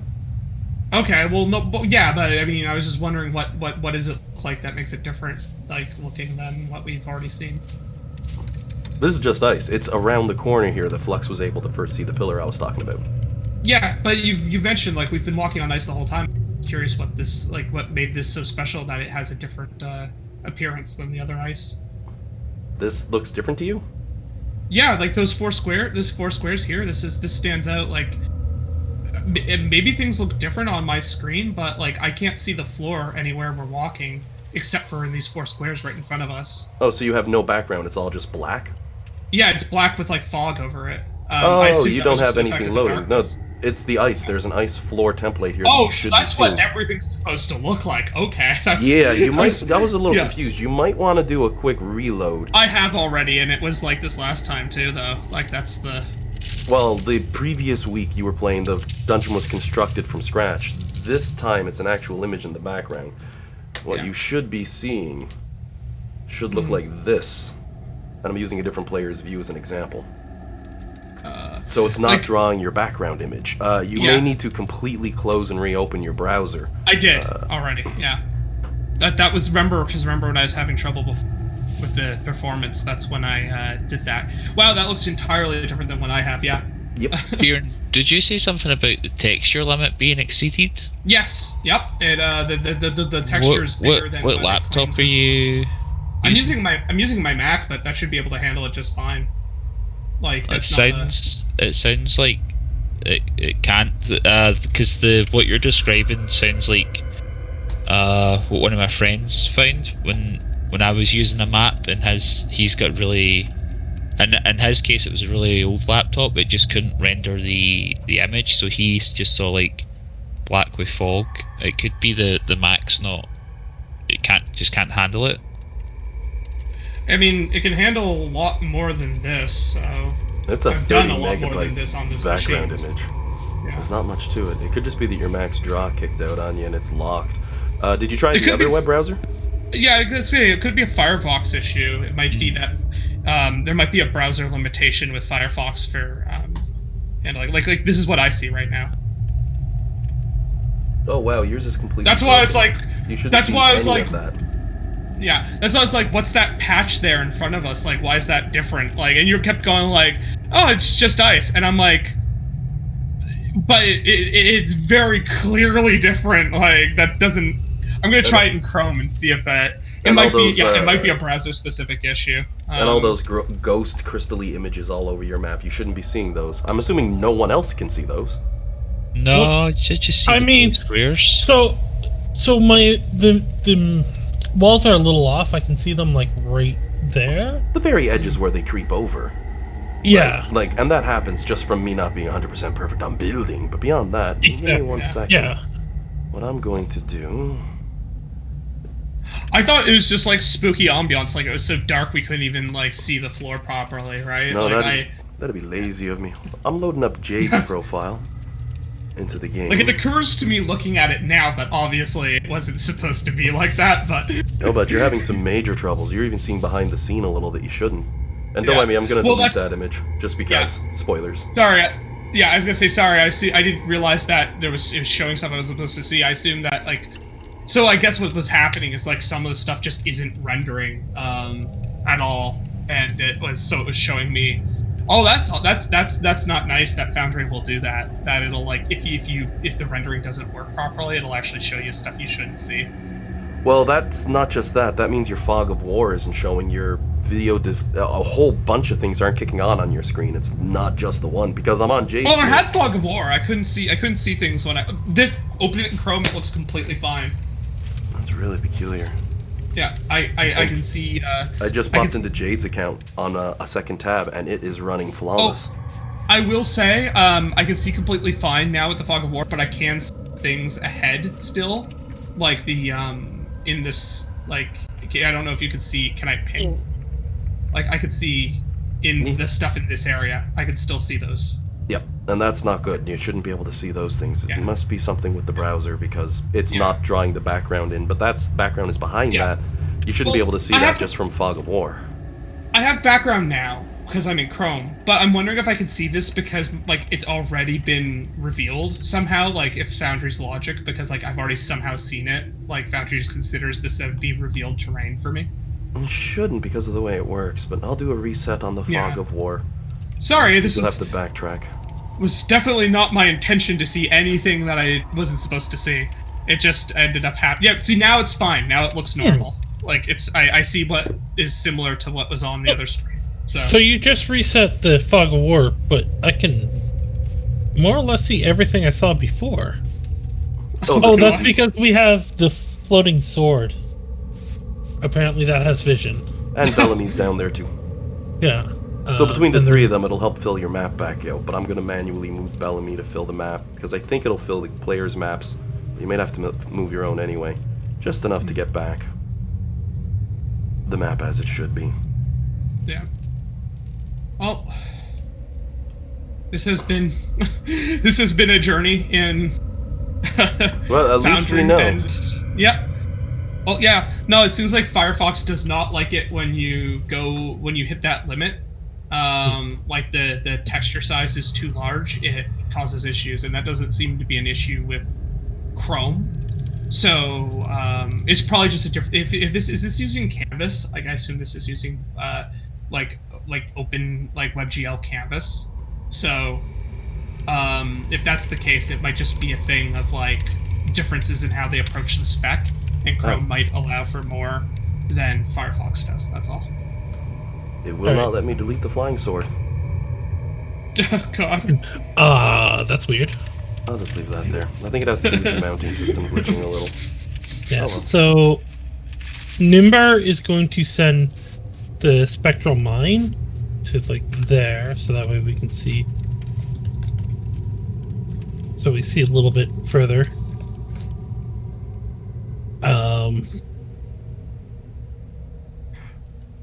My brain immediately went to like, hold on. I'm just gonna do a little bit of scouting with this. I should check, because like you said, like 100%, 100 feet telepathy. Is the ice actually messing with my telepathy? Yep, cuts it out entirely the second it wraps around the corner. Oh, okay. Unless So you then- have line of sight, it would seem, you're unable to hold the telepathic communication with not Nimbar. I mean, it is, Alright, so from I what we wouldn't gathered, move it. somewhat autonomous, so that you could say, go this way and come back, like a familiar would. Yeah, but I think wouldn't have known that, like, cutting out of sight, so it would have... it'll last literally command go was around the move corner. around. Bzz, and Yeah. it's like the Mars Last- rover behind the moon. Can't see it no more, can't hear it no more. Yeah, last command was to move to there, and then it got there, and then it would have been frozen until I go up here. Apparently over one more. And then I recall it. I just realized I have this wrong. What did you have wrong?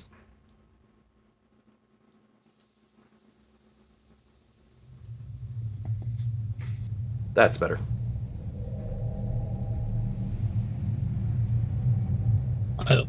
I lack the permission to update tokens in parent. Blah blah blah blah blah. What are you trying to do? Oh, I just got 2 warning that Nimbar lacks the permission to update token. Oh, Huh. I don't know what that was about. I was confused by it. Refer to image and off topic. you're marked as owner for not Nimbar. Mm. And Nimbar copy.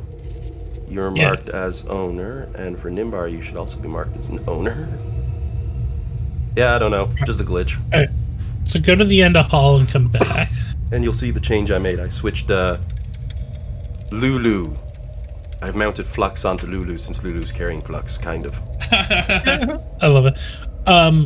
So my character told not Nimbar to come here, look around, see what it sees, and then come back. Yep. So and once quite it comes back, obviously- it'll... Yeah, Yeah. it's gonna tell me about this. What is this? Well, it appears to be a large statue of a woman, frozen up to about the midsection due to the 5 foot of ice, but with a large bowl seated on top of her head.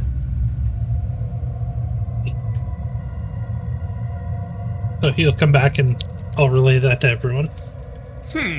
That's something. So the party has its first decision in this cold dungeon as they walk through with the bonfires lighting their way, which also means you won't need light. What's the radius on a bonfire? Does it say for the light? Let me just recast it. 1 second. I'll still be creating light as well on my using Oh, my yeah. staff because Better safe than sorry. Yeah, I will Well, say, Kieran, that one spot that you could see was part of the on top of the background layer that I put in there to put this door in place and this door and this when I was custom building. That's all it is. So I realized immediately you couldn't see the background when you said, I see this, and I'm like, but it's exactly the same. Why does it look, oh no, essentially. yeah. Let's see. That's really interesting because it's not That's not a kind of thing you run into your browser often because like Oh, the no. scale. It the doesn't scale of say light how is much something that light. It happens. just says fire. Let's see So here. it I would treat it like something like I would treat it like a torch or something in that kind of case, right? Like Wouldn't it be something if it doesn't? how do you get fire that doesn't shed light? That's the rule. Fire makes light. All fire creates light. Bonfire. yeah. Yeah. Bonfire. Blah, blah, blah, blah. Yeah. Unless there's like rules for campfire somewhere and it doesn't say, like I would just treat it like a torch essentially in terms of how much light it sheds. That's usually my rule, but that's me being simple. Is this the Let me see. create bonfire cantrip? Yes. Yeah. The light cantrip is 20/20. Torch is 20/20. Hooded lantern is 30/30. Bullseye 60/60. Produce flame is 10/10. I can't give it the range of a hooded lantern. A torch would be too small. I'm going to say 25/25. You get more light than you would from a torch, but not to the effect of a hooded lantern. I mean, we've all been at a campfire. Sure, it provides warmth, light, but it's not that much more than a torch. Unless you know it was like a 6-story tall Burning Man bonfire. That's a little different. So you've got 30 and 30 for the light that it provides, which can be easily dropped in most areas. I'm going to set up a light that I'll just pull along as we go. Yeah. There's also a 10-foot radius around the not Nimbar, the little manifest mine. Yep. There we are. So this light source here that I have, which I'm going to tint the color to a little bit of an orange color so that you can get that bonfire effect and you can see how it is. But I'll turn the intensity down so it's not that big. This will give you an idea of where your light source is going.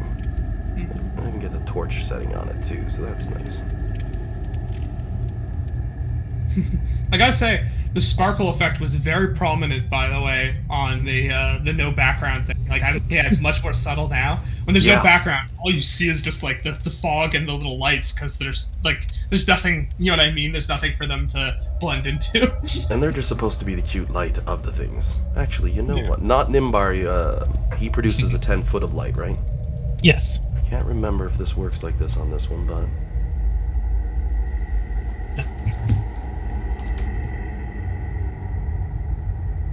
Yeah, no, Nimbar is not very subtle, apparently, when he's walking through this place. Lighting all the things. No. How's that? Light benefits us, I think. I made a change to not Nimbar. So if we move him...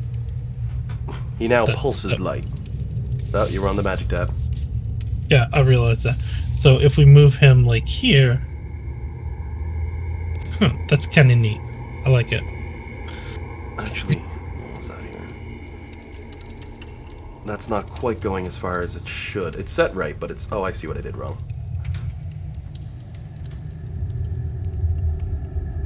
But it won't get the pulse out the full way. Because it's 10 foot, so it should be that far. There you go.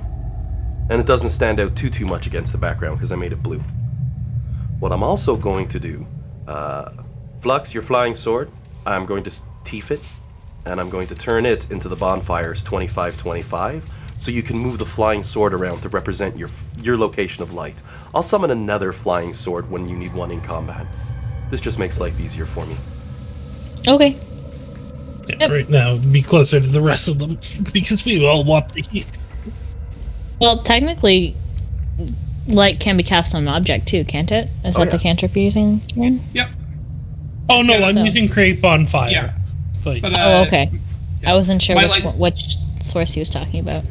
My light cantrips I've been casting on my my staff itself, with the staff. yeah, sorry, we have like 3 different light sources going on. It's getting a Yep. little confusing. That's The okay. But as you can see for the sword, it now produces its own light. And it produces the amount that your bonfire does, including bright and dim radius lengths. It's 25 feet of bright, and then it goes over to dim right after that. Alright, so, There we go. what way... So, can everyone see what, like, the same fog of war I've showed? I can Like- see the bowl lady. Okay, yeah, perfect. So, we have the bull lady up there, we have a pillar down here, and then we have a corner down here. And if I've set things up correctly, you all should be able to move that sword.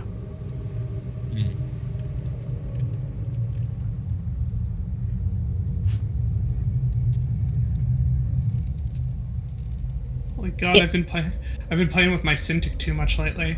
I've like made a mistake. I'm also drawing out the map myself, and I drew a wrong line, and instinctively my hand reached over to my keyboard to hit Control Z, and I like stopped and I paused for a moment. I'm like, I'm holding a pencil in my hand with like paper. Like, it's not going to do anything, no matter how many times I press those keys. Like, Yeah. Okay. But yeah, so we have 2 paths we can go. What do people think? I'm curious about the northern paths personally, but Yeah, well, we could try seeing what that statue's all about. yeah.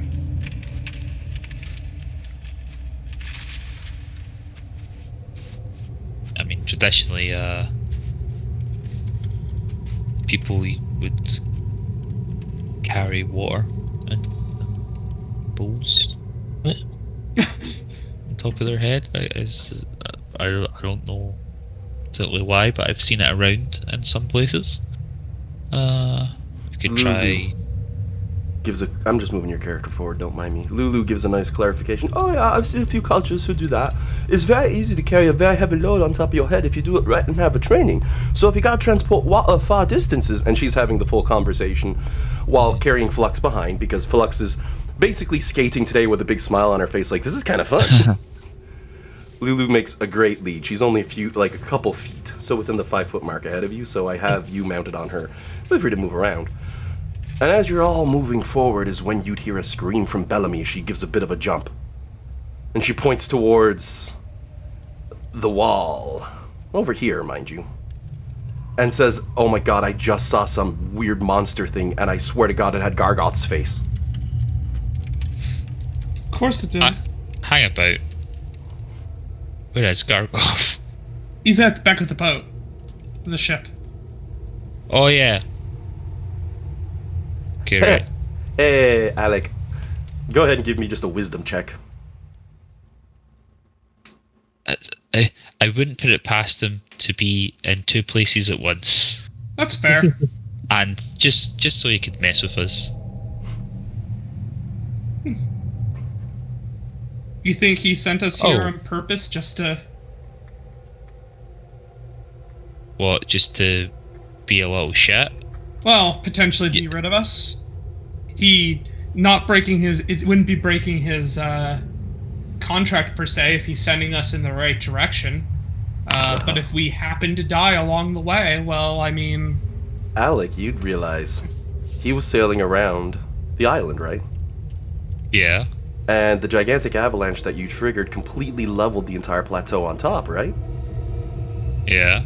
All around the entirety of this island just collapsed down, creating the gigantic avalanche across every single inch of it. Could you imagine what might have happened to a boat that was traversing along the outside lane? This would be something your character would realize when he's wondering, what about Gargoth? What about where he's going in the boat right when we had that avalanche? The entire other side of the island also collapsed out and fell down straight to the ocean, where Gargoth would have been piloting your ship around with Jade. This realization would come to your character with his wisdom check. Since you mentioned the other things, enough pieces were there. Yeah. Okay. He'll say that out loud. Well... That's... Hopefully, they're okay, but I don't think there's anything we can really do about it, right? We've kind of just gotta keep going and hope that we'll meet them when we get there. Bellamy raises a finger. Well, looks at Flux while rubbing her jaw. I've seen you pilot the ship many a time. You're pretty good. Gives you the thumbs up and a wink. I've been told Jade can pilot it, but is he any good? Because, that doesn't sound fun. At least I figured Bellamy would say something like that, you know? Yeah. Basically the nod of, Flux, you're always driving. Can Jade drive? I hope he can drive. Oh yeah, Jade's a better driver than me. And it seems to reassure her. She's like, oh good, he'll be fine.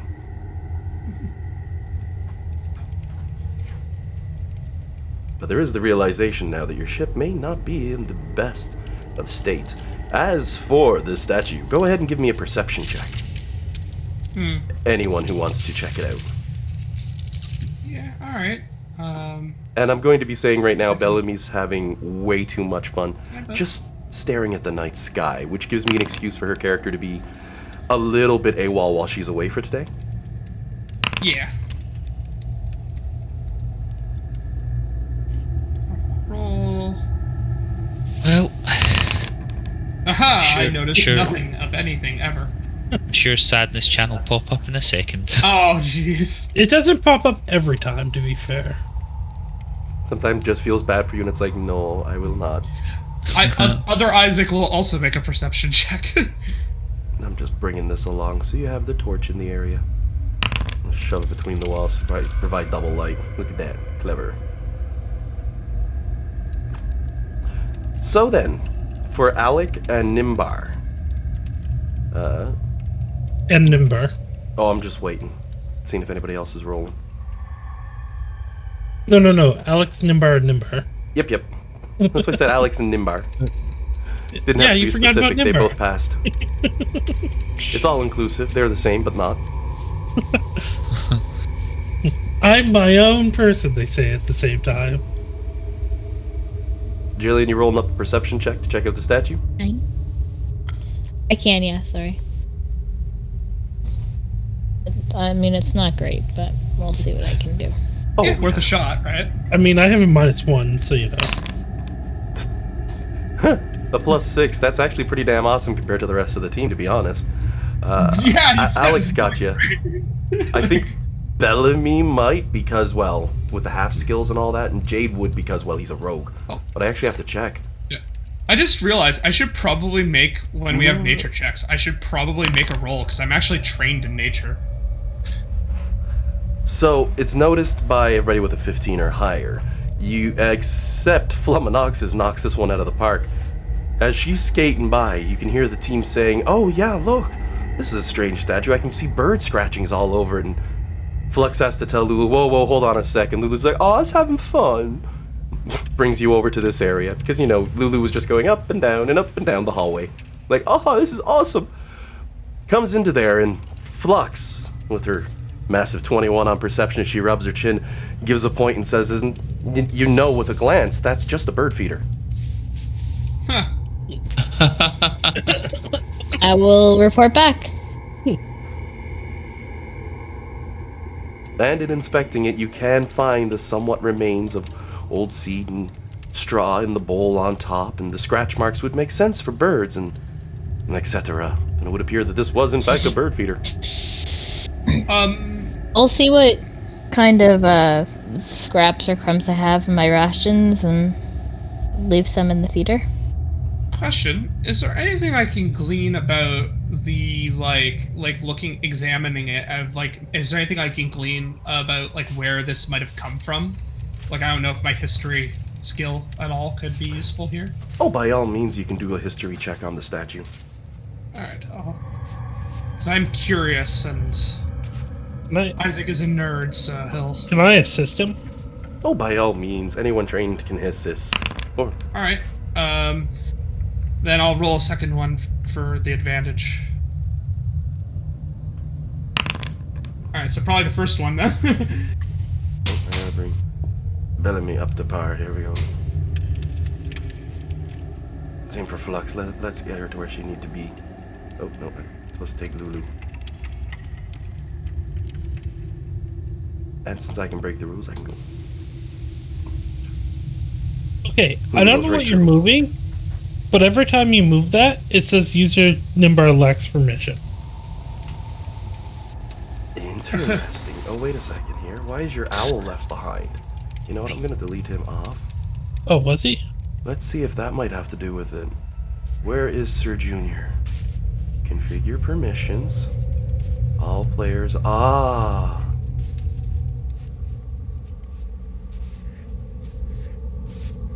I bet ya.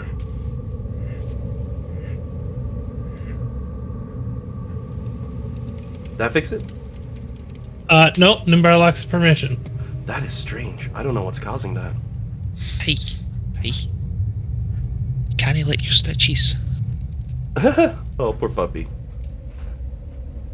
Okay, so someone was about to do something, but I got sidetracked for a second, and I honestly forgot. I know Flux had just pointed out, and she was putting a little bit of food and stuff in there. There was a history. Oh, right, history. Thank you very much, Kieran. Whew. The brain got a little too sidetracked. I need that lunch break after this. It needs a moment to cool down.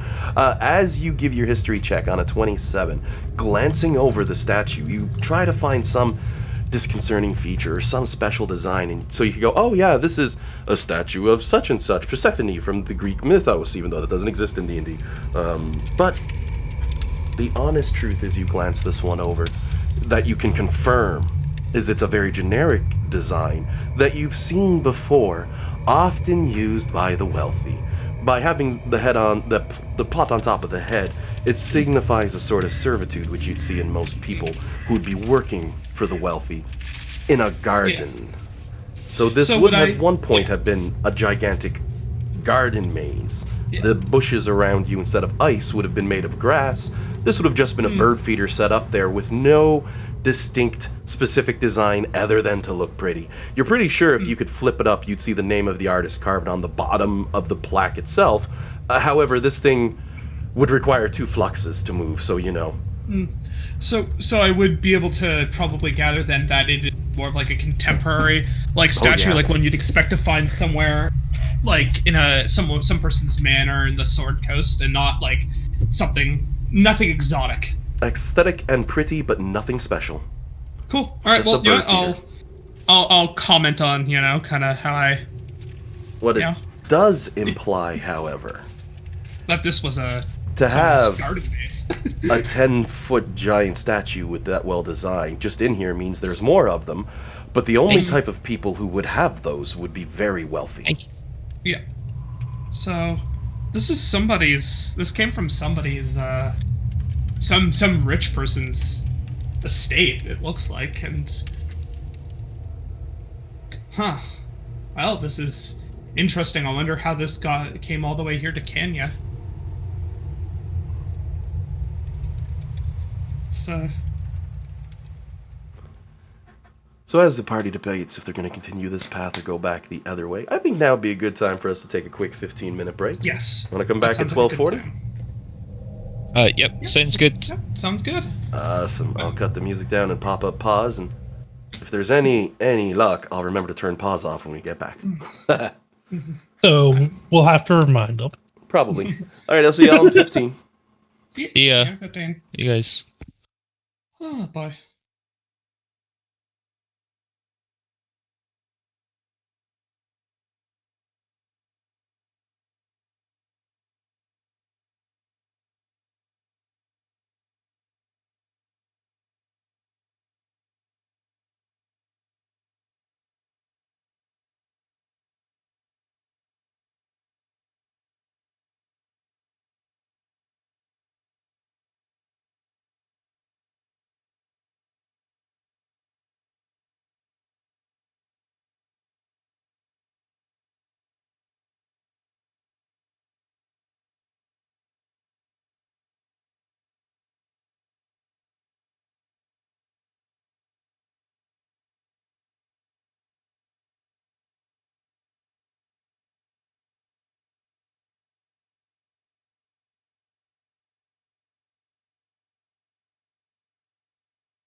Got him.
I have returned. Hey, Welcome back. Pure nightmare fuel, 100%. I'm gonna be having fun after this session because I'm gonna be lowering my. I decided I'm lowering my table, like my desk that I use for my computer, which means I have to like take all of my I have to unplug everything and take everything off and move it all, and I'm gonna be lowering it a few inches because I use I have a Cintiq, right, like a drawing screen. I've been realizing it's a little too high up, and my posture has not been great. So it's I have adjustable legs on this, but it's gonna be a pain in the ass to like unhook everything and move everything and like flip the table over and like adjust the legs and you know what I mean, put it back and redo it all. That really sucks. I remember those days. I press a button and mine goes up or down. Yeah, well, I mean, mine. I've just got my desk, quote unquote, is a table from IKEA with adjustable legs. Works. Works real well, actually. But it is very inconvenient to, because I've just got like these heavy the Cintiq is a very large and heavy monitor. I'm looking at eventually replacing it with a newer model, but that's going to be a little while out. So then I gotta figure out what to do with this one. Might give it to my sister, but Jillian will be back in a little bit. She's just the wee man was sitting by the door. Usually means he needs to go pee. So we can catch Jillian up or wait. It's up to you guys. Doesn't really matter. I don't mind waiting a little longer. Oh yeah, the team's presently sitting on the decision of where to go next at the moment. Mm. Unless you're going to do anything weird with the statue. Jillian took a moment to, put some stuff in there as if it was feeding the birds. Lulu, meanwhile, sitting on the edge and taking a few bites, gets a weird glance. She's like, what? I thought it was for the flying ones. Probably best that Courtney is missing this one. Should be like, destroy the bird feeder. Oh yeah, it's no joke. It's a real. Should we wrap it? Oh, I can completely understand. I forget the name. There's a zoo not too far outside of Halifax. Begins with an S, maybe. My god. There's a couple. We've got like Oakland Farm Zoo, Hope for Wildlife, a couple of them that I can think off the top of my head. Shubenacadie Wildlife Park, you thinking of? That was the one. Yep. They've got like the peacocks and stuff that just roam around. Yeah, I love them. Yeah. Courtney didn't realise that the last time we went round there. Oh no. Was the albino one out? They have a pure albino. It's a white peacock, and just the feathered tail always comes right up on that thing if you come anywhere near. I don't remember seeing that one, if memory serves correctly, but there was a bunch out, and she was just like, nope, no thank you. Yeah, I can respect that. Yeah, like she said her biggest fear is birds, I believe. Yep. So that may be a little terrifying for her. Yeah, that's a nice one. You get a lot more of the Canadian wildlife, so to speak, and the weird goats over that way. I heard. Oh, sorry. No. Go ahead. My apologies. I heard that Aussie Man Reviews, the YouTuber guy, called them Canada's Cobra chickens. Oh, Yeah. No, that's Cobra Chicken's one I've heard a few times, but I've also I've heard Aussie Man Reviews, and that's an amusing channel. Yeah, he's pretty great. There was a pretty brutal video. I sent it to Courtney, but it was don't share it too readily, just because it's kind of just it's kind of upsetting, I suppose. But this runs up to the back of this huge workhorse, which is obviously you don't do that. Oh, so it ran God, up yeah. to this workhorse hissing away, and the horse does what a horse does and just boots it through time and space. Yeah. Yeah, you just see this goose with its neck at a very unnatural angle, just kind of flapping its wings away, and its mate's there, and you're just like, oh no, it's dead. Have you guys That's seen the meme about Goofus the peacock? Who no. like gets a mouse and then like it drags it around and apparently terrifies cats about it. Huh. No, I've not heard of that one. Oh, Okay, hey, Fergus. Let me see if I can find that real quick. Never ever walk behind a horse. Like, why is it like, like they say, like, always treat a gun like it's loaded. Always treat a horse like it'll kick you if you're behind it. Always does treat a not horse matter like how it's nice scared. You think the horse is. Yeah, it If does you're not matter walking how there- nice you think the horse is at all. You just do not It is an animal that can easily kill you if yeah. you get at the wrong side of it. Yeah. All it takes is for the horse to get scared. Yeah.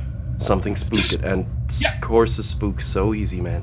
Yeah, it just startled, just like you and I mean. It just has to have that moment of oh shit, and then that's all it takes, right, for it to Only buck people, and kill you. Like only people are gonna stand behind a horse as a ferryman, yeah, and that's because, well, I mean, someone has to clean those hooves, and then afterwards, horsey prance around and looks super happy. So it's like getting your nails done.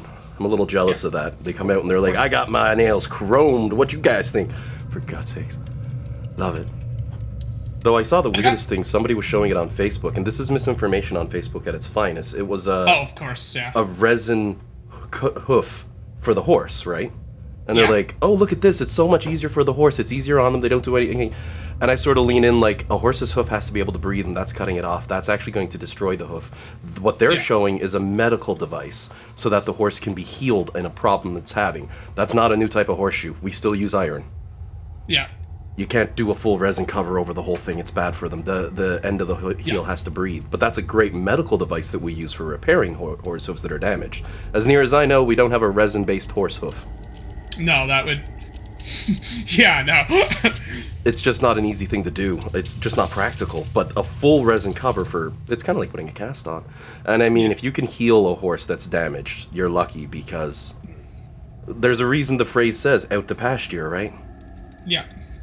Once something goes on a horse, it's very hard to heal them. Most animals, in fact. That's what makes humans very special. Yeah. I mean, I always... and I'm just kind of blabbing while we're waiting on seeing for Jillian so she can take Puppy for, a piddle. We're both back now. Sweet. Yeah, I'm back. Sorry. Yep. Hi. I was actually going to for brag. like on how 30 tough seconds humans- or something, but Oh, perfect. No, I was only going to brag. Humans are tough. Like, we don't go into shock when we get injured, but animals will. Most will, and all that random crap. So I always like it whenever there's an alien system that shows up, and we're considerably scarier and tougher because of how tough we are. They're like, do you see a human's bite? It's so dangerous. So many bacteria. It'll kill you so quick. Like, things like that from alien cultures. I love it in sci-fi. When we're not the weakest, but we're one of the strongest, because... You hear how they got into space? They just created explosions behind their ass until they threw themselves off their planet. What sort of crazy things like that? But Have you seen the Star Trek why humans lead the Federation, even though they're not the smartest? I will have to find that for you. It's a long read, but my God, is it worth it?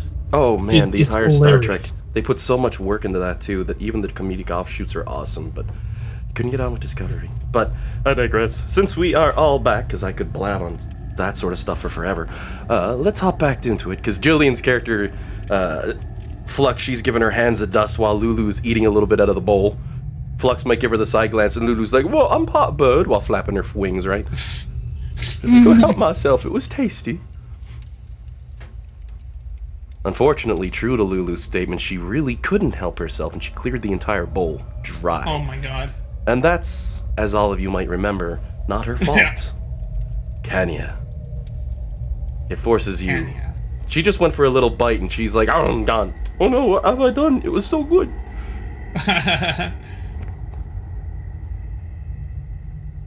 Gluttony personified. You'll want to be careful with the 7 deadly sins. They could cause you trouble down here.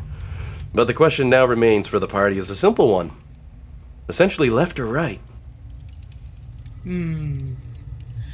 I think... Let's see. Left or right from... Yeah. where we Well, are. if So, there's only two directions. Wherever your character's facing would be left or right. Like Flux coming out, left would be this way. But for everybody else, left is like this way. You know. yeah, I think like I kind of Left, want to check straight, out right. this. I kind of want to check out this way, but that's just that's not really based on anything particularly like compelling. So I guess we've started up this path, so I'm cool with continuing. yeah, that's kind of how I see it.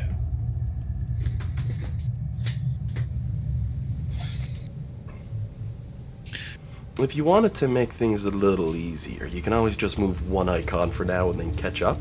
But it'd be nice to have all your maps filled out, and I'm not sure if that'd be a detrimental effect. But, by all means. Well, alright, well,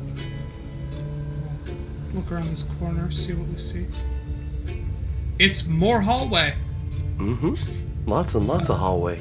It's a very large maze, so you can expect to see much of the same cold.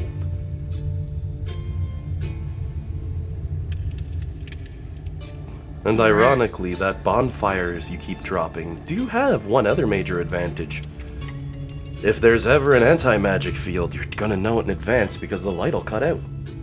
Yep.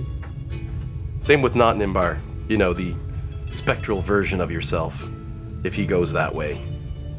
I keep seeing Isaacs and I'm thinking that's not Nimbar because it looks like a ghost, but it's no, you need a picture, man. Just Google something random, send it my way, I'll put it up, I swear. Yeah, I need to get to that, yeah. So as you move forward in this area, Stairs here. A statue. a very large statue lights your way. And I'm just gonna bring the sword up to keep the light in the area representative of the bonfires, keeping the party warm. Y'all can move your own tokens for the most part, though. Though, I am gonna pull Bellamy off the board for now, until we break out into actual combat or something like that requires her token on. Just assume she's with the party. I'll put her on at the end of the day, assuming I don't forget, because she's still in the team, and if she's watching this recording in review, she'll be like, "No, you can't do that to me, I'm still playing." Just making the fun joke, you know. Well, we have this statue here. What does it look like? Quite large and beautiful. With one hand it carries an owl and in the other a large harp. Though the statue itself is nude, as you can tell, there are no specifically defining features that would 100% be able to allow you to guarantee if it was male or female. The chest could go either way, the curl in the hair either way, and there is actually enough of a pose to the body that you can't see below the midsection in that regard. However, it's very clear that this is for artistic purposes, as it is showing a wealth of knowledge in one hand and music in the other. Most likely, this would have been some grand spectacle of a spot to see, strictly because of the design. I'm gonna tap my staff and cast Detect Magic. So gotta see if there's any. I lack permission to update tokens, by the way. Yeah, I'm a getting couple that people too. getting that. That's very strange. I'm going to change permissions on players so that everybody has ownership and control. Yeah. Just in case that's making the difference here, but it might be the NPCs as well. But this means you'll all be able to edit each other's characters, so go easy on that. If you're opening someone else's character sheet, a misclick. Oh, I'm trying to change Nimbars and suddenly it locked on me. Just a second here. You're only the DM, you're not allowed to change my character. Oh, I have full control of everything. All I have to do is pull the plug and be like, delete world. Now what you doing, huh? It's a little overkill, like Zeno style, but there we go. I'll do a save changes on that. I ask, so I think I know how you got that statue. Is that a Hero Forge Actually, mini that's screenshotted and kind of cut out? that might have been how they created it, if that's the case. But no, I did pull that just from a... Well, Sandy pulled that from an image repository that we had access to. Just some generic, here, use this to build the dungeon stuff. Oh yeah, no, it looks good. It just It kind of has that look, though, doesn't it? Yeah, it's kind of that. It's just I've heard a lot of people do that as a good way for minis. I was just wondering if I'd finally seen it in the field.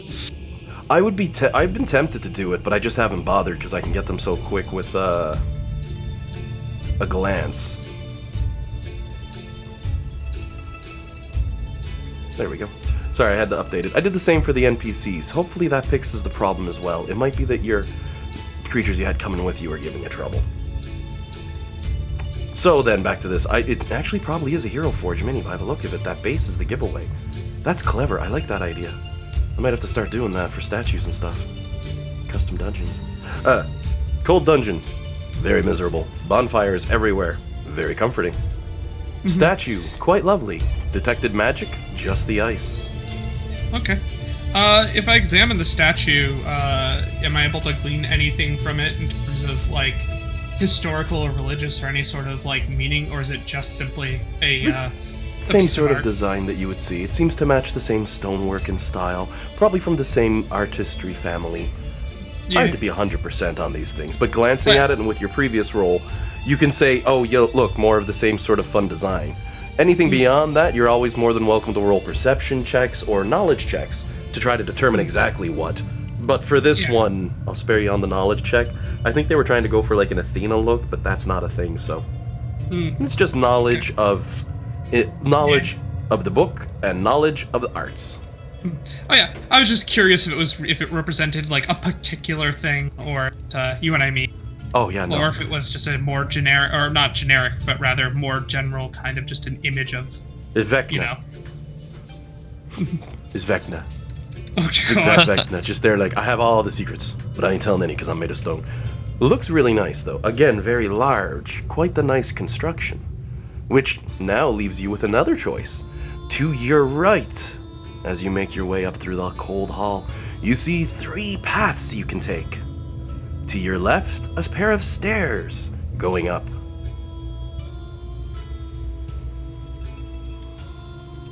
Oh, On they're the going plus upwards. side, on the top of these stairs, you can pleasantly say, it doesn't appear to be difficult. Oh, nope, that's a circular. It doesn't appear to be difficult terrain, as it doesn't appear to be covered in ice in this zone that I have indicated on top that you probably can't see yet due to camera angles, but we're getting there. Just a little bit on Isaac, good. That area would not be covered in the same ice. However, the stairs themselves, about 2/3 of the way up, do have a bit of ice covering them still from whatever effect filled this area. So you would want to be extra cautious when climbing stairs. Because I'll say as a Canadian, hey, you ever climb a pair of stairs covered in ice in the winter with your hand on the railing praying to God? I have. Yeah. We all have. It's the worst. Oh my god. Dean, I don't know if you've experienced it yet. He's only had a couple years and we had a nice winter last year here in Canada, so but it's coming for you. I'm sure one day I'll send you a picture for me from a hospital bed. Say this is Alan's fault. He told me I'd slip. I'll send flowers. Might be an edible arrangement. Be like, I feel real bad. Here's some strawberries. One solitary thumbs up. I guess that means I'm one of you now. Oh, that'd be true. Yeah. The day you know you're a true Canadian is when you open your back door and you see all the snow piled up and you scrape some of it out to cool your beer because it's faster than the fridge. Yeah, I've seen that. I'm looking forward to the day I get a chance to do it. Oh, it's fun. Rough on the building though. So then, examining statue, going to the crossroads, or taking the stairs. These seem to be the 3 options presented to you all. Sorry, was the statue magic? No. No, you cast it. None. Yeah, No. it is a mundane statue. So Bellamy, however, walks up while rubbing her chin, fancy. looking at the statue. Well, there's no magic in it, but it's thick enough to block your magical vision. Maybe there's something magical in it. Ha ha ha. She shrugs though and walks away, just, sort of making the joke, because... Yeah, how lifelike is it? Is it like clearly a statue, or is it like, oh, this person is... Just like the previous statue, it's incredible in its design, but not specific to any person. Glancing over and appearing upon it, you can see that the years have begun to wear the stone somewhat, where it's non-magical. Small bits ground here and there out of it, but the original design is incredible. The artist behind it really did make it look grand, like musculature even, of stone. You've never seen stone that looks quite so smooth or nice. Well, next to the statues in that dungeon.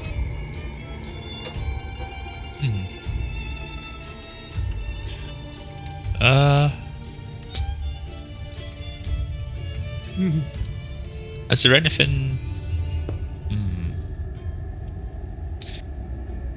The base it's all like completely solid. Like there's no like if you were to go around the back of the base, there's no plaques or anything. It's just smooth stone.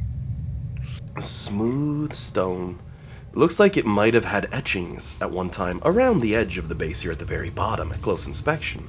However, as They're mentioned, worn out. Plus, it's also 5 foot under the ice. Ah, right. Yep. Ice comes up to about this thing's waist.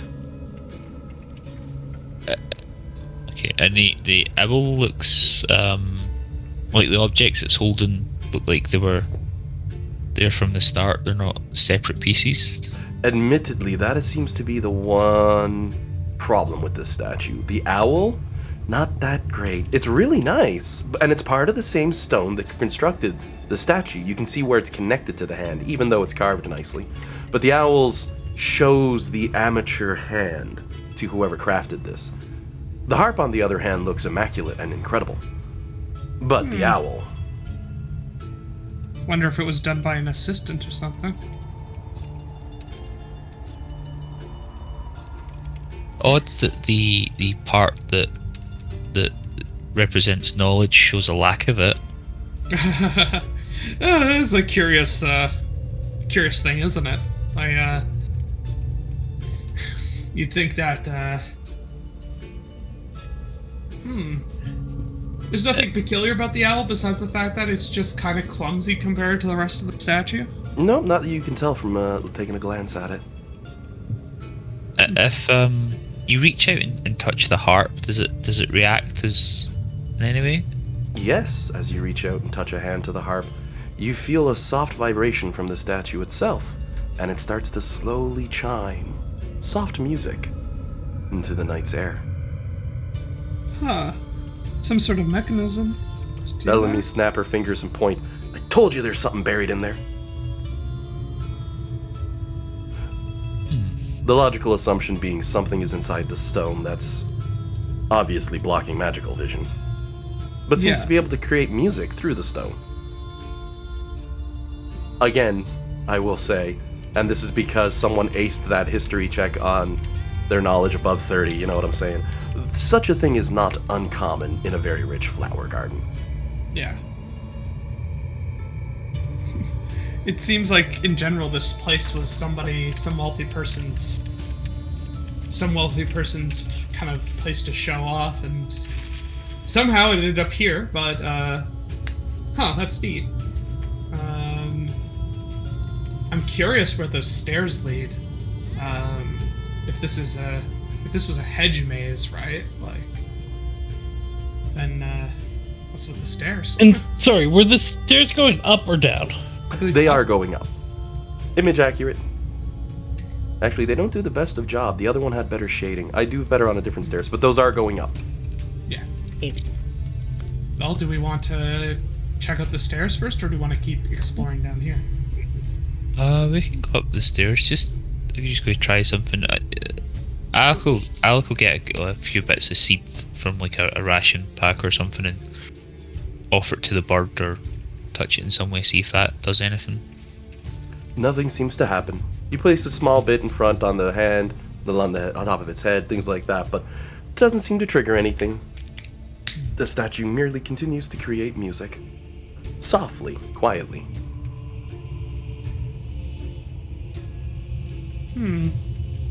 Well, gotta take a step over, just peer up the stairs. It just looks like, you mentioned that it's not iced on the top of the stairs, but the stairs are iced. Was that correct, or? The first few steps are very much icy, but Okay. since the ice only reaches 5 foot above the stone, up here, where you rise up 5 feet anyway above 10 foot of stairs, because you can see it was divided in the floors. Does someone want to send a familiar around to scout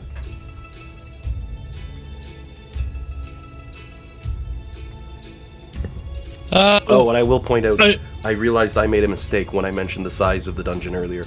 The dungeon is 20 feet tall. The ice goes down 5 feet. I was and when you actually come up, wondering- it's 10 yeah. foot there. Or 15 feet tall. You're Yeah. losing I was- 5 foot off, so. Yeah. Oh, I was Nimbar- wondering about like the physics of all that. Yeah. Nimbar is going to send his manifest mind here. I can see there's a path there. I'm going to tell it to go to the end, go up 2 squares, and then come back. And the area I have highlighted here is essentially the set of stairs that would be buried under ice. The next area I'm highlighting, well, it's actually doing the whole thing anyway. I'll change the color on that to blue. It sort of represents where the stairs shift. I wonder if I can get that to go here instead. Nope. To where they're above the ice and shift out. Because 5 foot of your 10 foot of this floor is gone. But you get the full 20 feet. So it's a 15 foot high ceiling, 10 foot at this point. Get what I mean? It's really awkward to define since it's half flooded. So, just to straighten that one out to make life easier. And as you go, your character has no, your second has no trouble making his way in that direction. Yeah. Again, it's the manifest mind. So it's Yep. this guy over here. So this is what I've seen, right? Like I hope everyone can see it. Yeah. Everyone should be able to. All right. Kind of gives us the most information to go off of. Do we want to? Okay, so so stairs or more hallways? That's the question.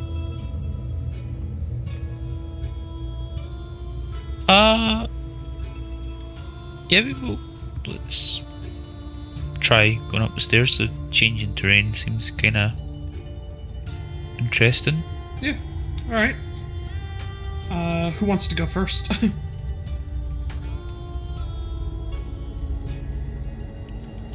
Well, again, we kind of whoever- I was gonna say whoever goes first should try to anchor rope at the top so we can get up the stairs. Because I've been on slippery steps in the wintertime, and you're gonna want something to hold on to.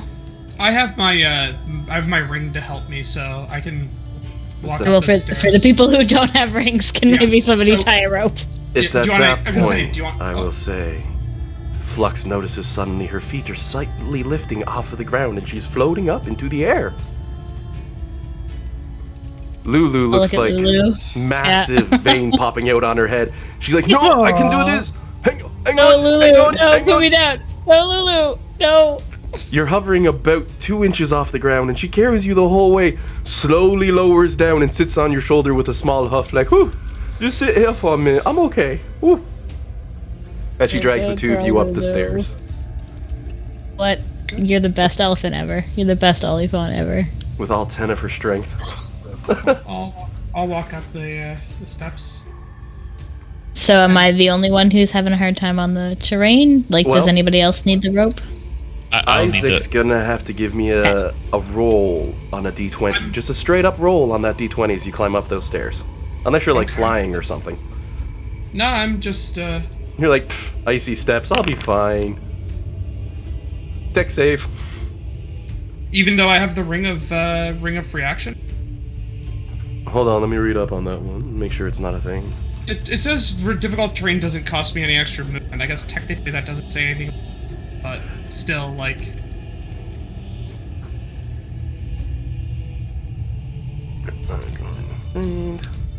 No, you're still gonna have to do deck saves for anything that falsifies out, because it's not difficult terrain. You're making your way up basically a problem area that requires a check. And since your character, essentially as your foot hit one step, you rolled poor on your dice and got unlucky, and now you slipped.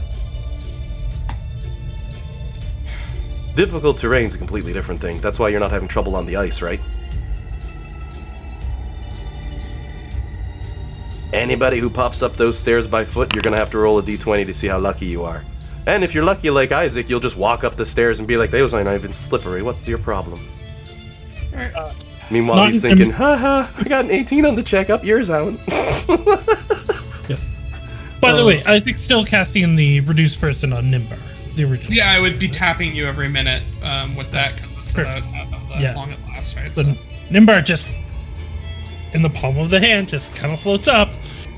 Whereas not Nimbar, or sorry, copy Nimbar will just walk up the wall. Yeah. Yeah. Even with his ability, if he tramped on an area that slipped out under him with the ice, that's all it would take. Same problem, right? But since you can walk on a wall, your characters both make it there, no trouble. That does leave Copy Isaac and Alec. Bellamy.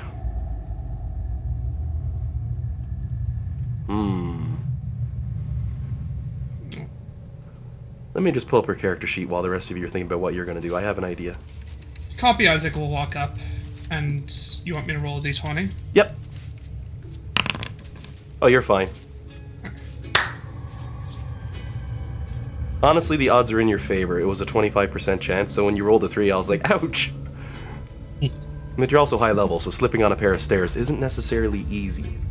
However... I know.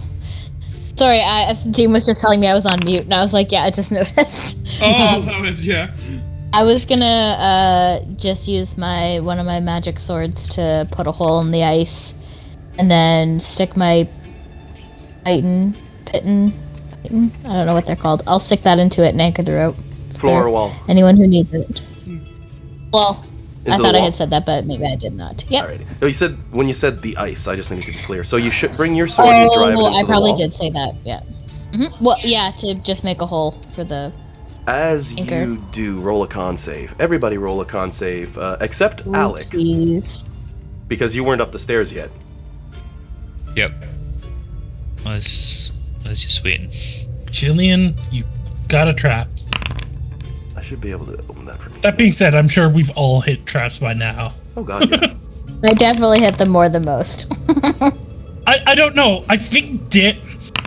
I'm not sure if Dan hits the most or not, because Dan he definitely triggers the finds most. them. That's a little different. When his design of character is, okay, this is my job, hang on, this is gonna hurt. So, as with always, my first roll is for me, and the second... Yep. I just open up both character sheets so that way I can actually roll. That way, I still typically roll out of Beyond, that's my thing, so... Oh. Can we Animated. just say that? Can't we just say that Lulu has plot armor? That she doesn't have to roll a save in that because she's a beautiful, wonderful, angelic creature, that she's immune to any effect that might happen? Also, this would have been closer to us because I will say, because of her role, sure. I threw Oh, one up. boy. Lulu has passed. It's a DC 15 on this for everybody, so that way you'll know. And what happens to poor Nimbar who rolled a 1? Nimbar, yeah, who... it defaults to animated armor. That is not on this map, by the way. I'm not selecting anything, and now it automatically defaults. It doesn't say DM. That's interesting. I gotta look into that. Nimbar, who rolled a 1 in some other timeline. 9 points of sonic damage to everybody who failed. Oh. Unless is that Isaac's on- doing something nuts. No, if he saw Nimbar getting trap, I would say it's pretty in character that he would, because he's got a particular attachment. So Chronal Shift just means you get to re-roll that save. And Thank you. Lulu's Pass. aura of invulnerability doesn't have anything to do with this, does it? Unfortunately not. This is strict sonic damage because as you Yeah, I dig, figured. I just wanted to check. as you dig your sword into the wall, you start to, and the wall, the tree inside, the branches seem to twist and turn, and it screams and it echoes through the ice near where all of you are with a resounding sharp billow, enough to cause damage to those of you who failed your con saves. Yeah. From stabbing into If the you wall. pass, you take nothing. Nothing, because like Lulu, you ducked Okay. quickly and covered your ears. Yeah. Lulu So picking did her anybody head up take with a big damage? flop. She goes, "Oh my word, that was not pleasant. What happened?" Bellamy, Ah. apparently. She's wringing her ears out because what Bellamy had done. Because I said, you'll notice if you look back a bit, she's got an athletics check there. She looks as all of you are making your way up the stairs carefully, gives a wink towards Alec Oh, and for says, fuck's sake. "I bet ya," and just runs and jumps. Aces it with that athletics check. It's only 5 foot by 5 foot by the up, so she just flies through the air. As she's coming down, she lands on one knee, covering her ears, like, "Oh God, what is that pain?" from the sudden sonic blast. Yes. But she lands the jump, no problem, with a 15. That's actually a really good idea. I'll guide myself and try that. Oh my god. It's a 5-foot hop, because the first part of the stairs are completely buried. Ice doesn't start till here, so... And the top isn't icy. Okay. No problem. I won't even bother with the guidance. Yeah. You just take a leap and you land on the other side like, wow, all this time in Avernus, I'm faster and stronger and better than I've ever been. I mean, I made that jump like it was nothing, and wow, and Would you say you took a leap of faith? I mean, it's a 5-foot jump then, Bar. I mean, that's a joke. Okay. So I'll just guess I'm somewhere in the pile. I'll go here. Oh, my amp keeps dismounting for some reason. To make things a little easier, I'm gonna nuke off the familiars for now since they're on your shoulders. Yep. That way you don't have to worry about the following and all that. Again, they're like Bellamy, if we go into combat, you're gonna see them drop pretty quick. But I appreciate that. That makes life easier. Yeah, I just usually have my guy hide anyway. I do have Lulu He's still little. carrying Flux, though, because that's too awesome. Although, actually, I stand corrected. Up here, Flux can easily stand on her own 2 feet. Lulu's actually sitting It's on not- Flux's shoulder, which works because she's exhausted after carrying up the stairs, like, oh, maybe I shouldn't have done that. Whew, I could use a nap. You can sleep on my shoulder, Lulu. Anything. And again, you hear the trumpet snoring. Almost makes a little song as it shifts in tune. She's partially out, though. Still aware of what's going on, because, But thematically, Lulu's asleep. Well, Fluminoxus, that actually answered a very good question for me, which is, what would happen if I tried to pass wall one of these walls? I don't think it's worth it now.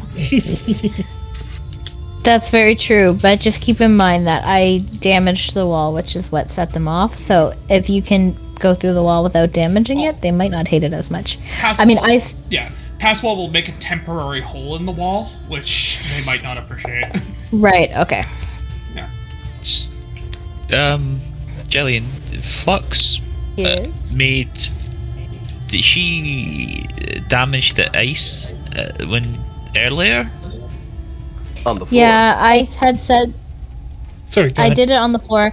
I said I was gonna test the wall too, but I think I got distracted by the dog before I could remind you because we may have been Right. distracted. Yeah. No, I was just double checking about the We were distracted. floor.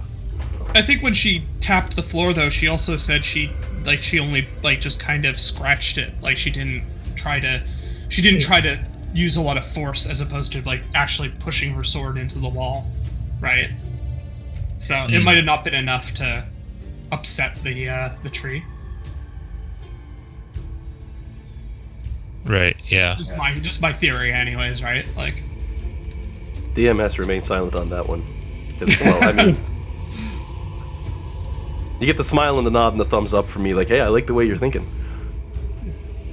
Yeah. I guess the ice is part of the growth, so it would guess it would stand to reason that it would also scream.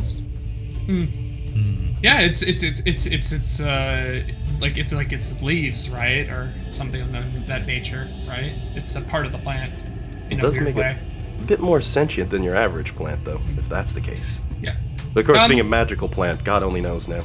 Could I use my nature skill to try and figure out what's going on with this tree? Like from examining what I've seen? Oh, pretty much the info you have thus far. It's modified itself to survive in Avernus. Or Okay. Avernus, sorry, Cania. Yeah, nothing I would be able to. Just because it occurred to me I should be with nature checks because I am trained in it and I've actually got a pretty formidable nature skill as well. It's one of those skills I picked up on what is it? With the I picked it up with the prodigy feat, so So, So you can see as you lean forward through the next areas, and I'll go ahead and move the torch. I think that'll be my job for this. I'll just keep the torch around your present area. You can see a split again in your path, which diverges in so many ways. Do you go back downstairs to where the level you have come from, or continue? northward in the maze. I say, my vote would be to continue to explore this upper floor, but before heading back down again. But thoughts? Me as well. Yeah. I don't know. Like, based off what we have seen thus far, we know, like, doing a mental map as well as, like, actually having the map. We know, like, down here will eventually lead into there. So we know this is going to be a dead end, right? The downwards is a dead end. It just has to be based off how we've seen it. So we could easily go down, check that out, and then backtrack. Okay. Or we could just completely ignore it because we don't have Jade here demanding to go through every inch. You make a good point. Like, we know that probably won't spiral off into anything much, right? Like, it's probably a short area, so it's probably worth checking it out just to see what's there before going back up. At the same token, we don't even need to because, like, we don't have to explore everything if we don't want to. Like, this is just thoughts, right? I will. So I have two thoughts on that. In character, Isaac would feel kind of like he would feel cautious enough that he'd want to kind of, you know what I mean, like check the different areas and like keep building out his map of where the maze is, right? For his knowledge. Player-wise, I just really want to like explore a lot of this maze because it's cool. So yeah.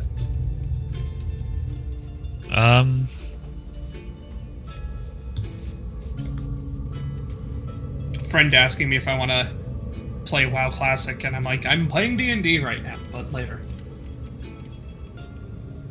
I'm okay with be sticking to the stone just so because we can all move a little bit easy. I guess Alex having a hard time and not being good in his feet. Yeah, well, I mean, like, I feel like it's worth scouting out. Can we send one of the familiars down the hallway to take a look? Like down the stairs and to take a look down there? Just report back to us. Again, the problem is then we have to deal with the cold. We have to deal with we can't just send the familiar and...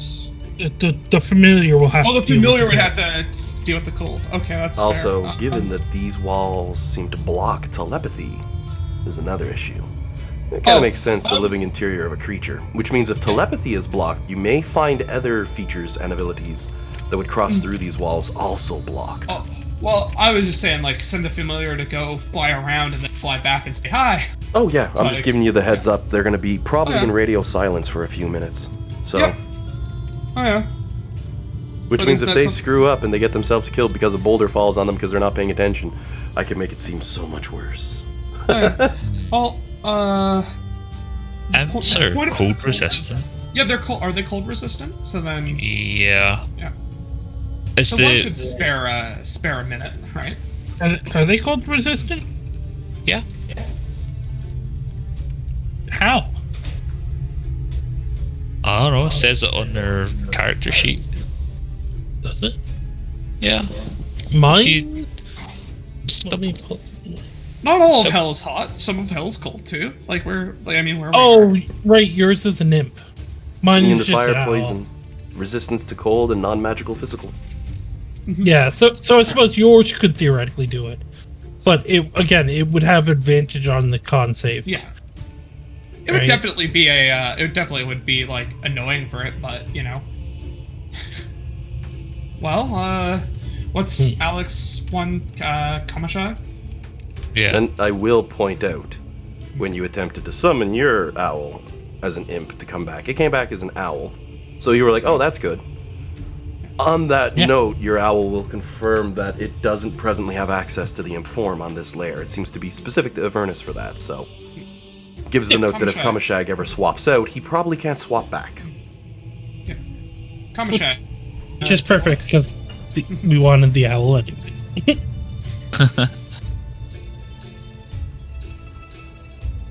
Okay. Where were we sending them? Downstairs. downstairs. And like just exploring around there. Okay. Right. I'll tell him to like go forward for a couple of minutes, then fly back when into the warm cloak when it gets a bit too cold. He's like, gotcha, boss. Crap goes weird though. I'm poofing. Just letting you know. Dead end. Yeah. Well, wait, hold on. Hang on. Oh. Okay.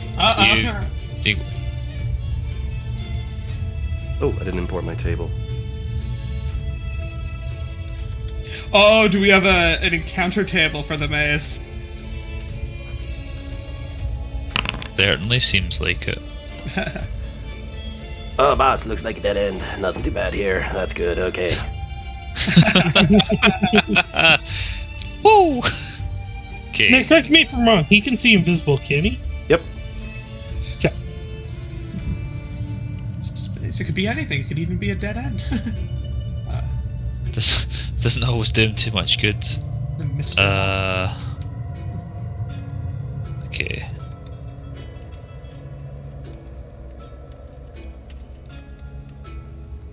Sending the scouting probe ahead.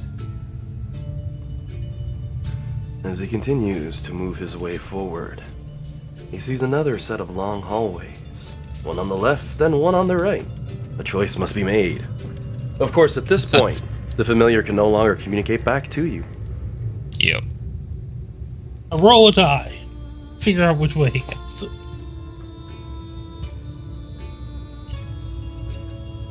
If he's anything like Alec, he's right-handed, so he probably favours the right. I'll go down.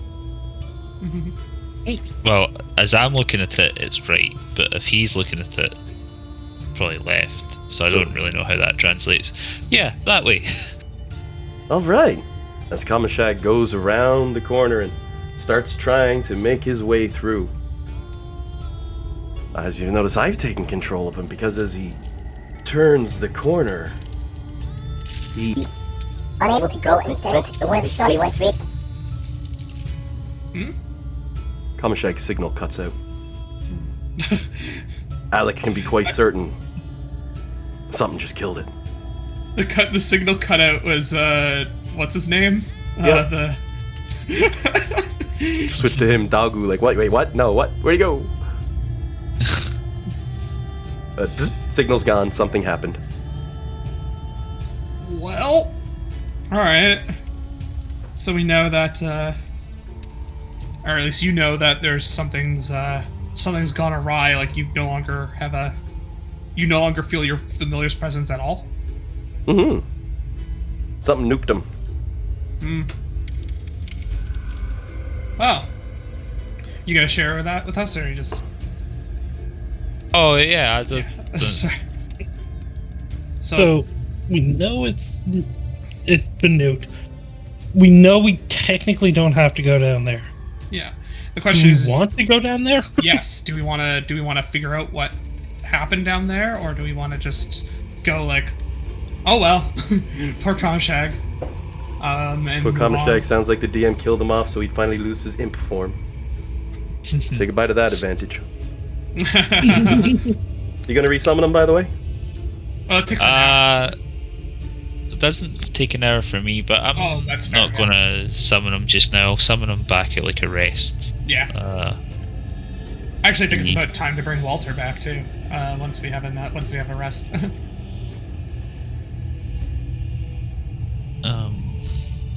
Yeah, I'll hold fire and bring him back just yet.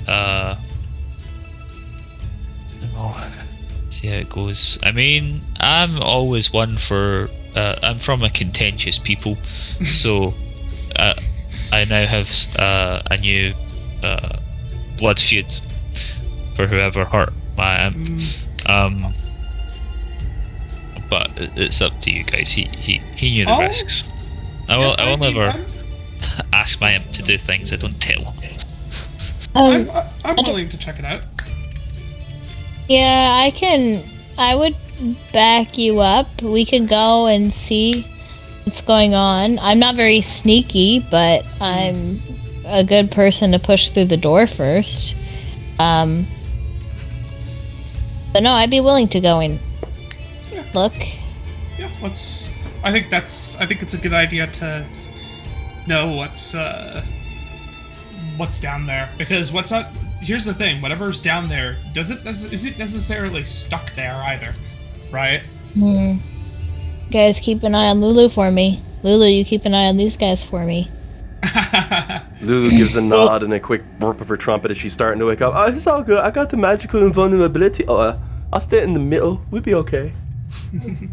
So, we know... The thing is, we wouldn't even know the route he would have taken. No, we'd have to go and explore, yeah. Yeah. Alec couldn't tell us? Alec, as soon as he's out of sight, we can't communicate telepathically. If he resummoned him, he'd get the info, but I will say, as the party starts to make their way towards the stairs, they can almost hear what sounds like distant wailing. Oh. Wailing. Is that something recognizable or potentially recognizable, or is it just wailing? I really doubt any of you would have heard it before, to be honest. But it sounds like the wailings of some creature. Does it sound more masculine or feminine, or is it difficult, like it's impossible to tell? Like a creature. So this would be too vague for like knowledge wouldn't be able to apply here. Exactly. Okay. You'd be listening, it's like, oh my word, that sounds like a kobold with a broken leg. No. That turns out it's a kobold with a broken leg. Yeah. Challenge rate 1/2. At least in my defense, I usually don't do that.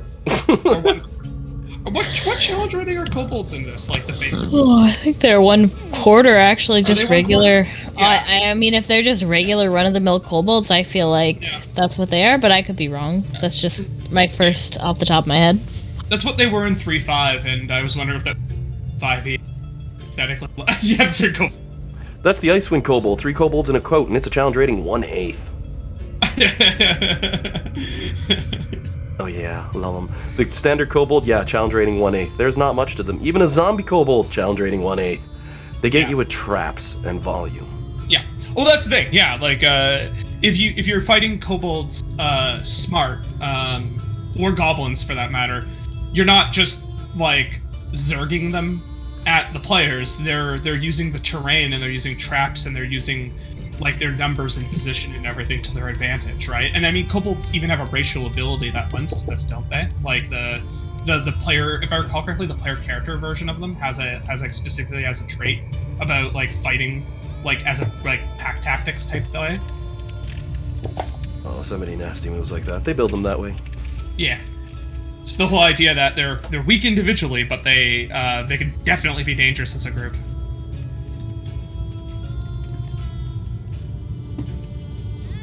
And as you make your way around, for those who push forward, you can still hear the same sound here. Question is, how far is the team going? You gonna carry ever through to it? Did you say that the terrain wasn't as icy up here, or was that just the stairs? Getting back down to here turns back to icy terrain. Yeah. Interesting. Bottom of the steps of stairs, just like this spot over here was for the other. I'll carefully try to walk down the stairs, and do I need to give you a roll? Nah, I'm just gonna do the d20 myself, make life a little easier on everybody. Okay. Nah, you're fine.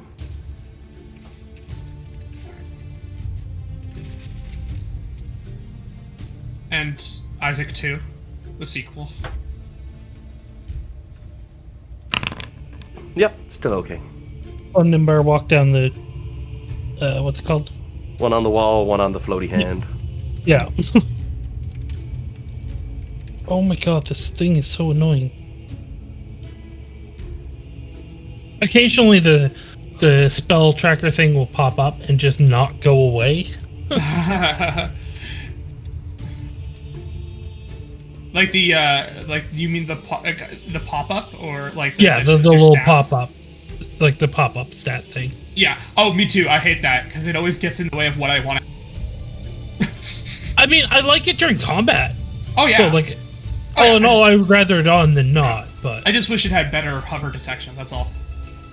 Yeah. So all right. Nimbar's gonna send this up here. And then have it come back, report what it sees. And so you said just a dead end, correct? Yep.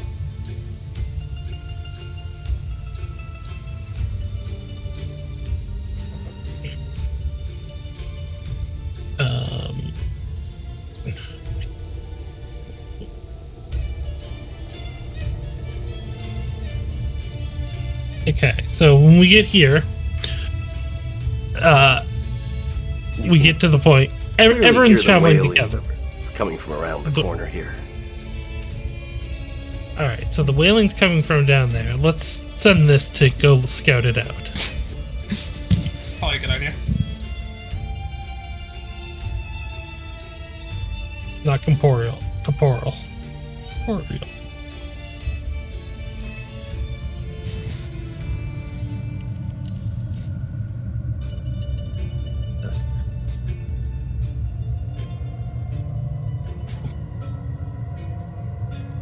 Ever-loving fuck is that?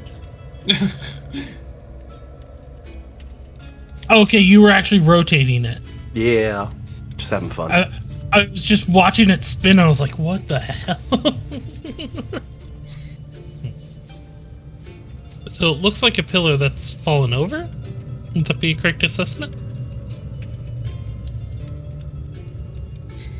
It would I'm appear to getting be as sick. such. I'm just waiting on everyone there, so as you creep your way around with, let's be honest, most likely it's Flux coming around, sword held in hand, moving slowly, leading the pack because high armor, right? And the Nimbar behind, kind of using the Manifest Mind as a scout. But what probably caught your vision as you turn the corner, you see 3 small creatures crying, it would seem, with a pillar having falling off one of these statues slammed onto the ground, one of them throwing its arms up into the air, shouting out and crying in some language you don't understand, while the other 2 seem to just be sitting there crying as well. Do we recognize the creature? Oh, I uploaded the picture into my chat box and it seems to have not wanted to load. That's weird. You know that little thing I do where I upload pictures, right? Oof. It's just showing the loading icon. Hold on, I'm gonna make a quick journal entry.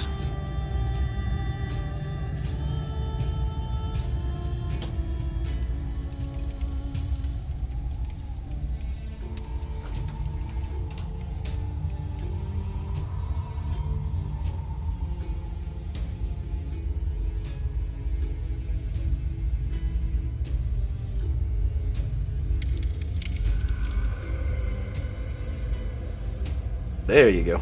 And that's in your journal. I'll make it so you have ownership of it. But these very small little for fuck's creatures, sake.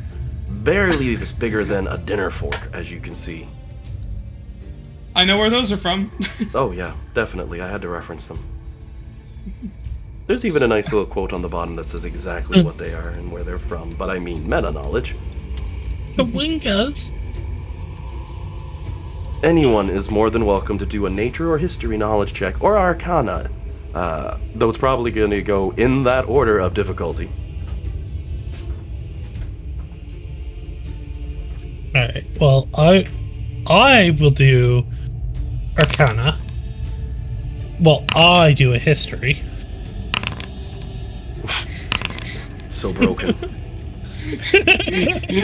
Makes sense, though. 2 of yourselves would study better. Yeah, I love it. Got another nat 20 on my note. So Schwingas are entertaining little creatures. Small, shy elemental spirits that we can found in remote locations of Faerun, where nature remained relatively untouched by the tappings of civilization. Usually very small, only about 15 to 30 centimeters big, or, about a foot tall at the most. Usually half a foot, though. They resemble small animated dolls with masks for faces. No 2 masks were either alike, and they often took the form of animal faces. Their hair wild and unkempt, while their limbs slender and lean. You usually see some natural phenomena in an area when their presence is there, like harmless insects or pleasant flowery scents, or maybe even the sound of music coming from a statue. Further indication could be found in cool breezes and a lusher surrounding scenery. Though incredibly shy in most aspects of their lives, naturally curious and fascinated by humanoids, whose signs of civilization were alien to Schwingas. So, you see, These things are harmless, right? So- Typically. as far as we know, they're harmless. Yeah. About But as you harmless said as one is- anything from the Feywild, so which probably has our druid saying, "Hang on, they ain't harmless." But I mean, Yeah. like, they don't For feel them- like the kinds of things that would have butchered poor Konshak. No. And they're Um, crying around what appears to be a fallen one of the pillars. and you said one's trapped underneath, or No. Just No, okay. 3 of them. One's throwing its hands up, wailing, while the other 2 are crying around the pillar. You don't see Okay, anything well then- trapped under the pillar. I mean, Nimbar would report this back because he did only set the manifest mind. You mentioned that there were fey creatures based on those checks. Are they? Can they speak?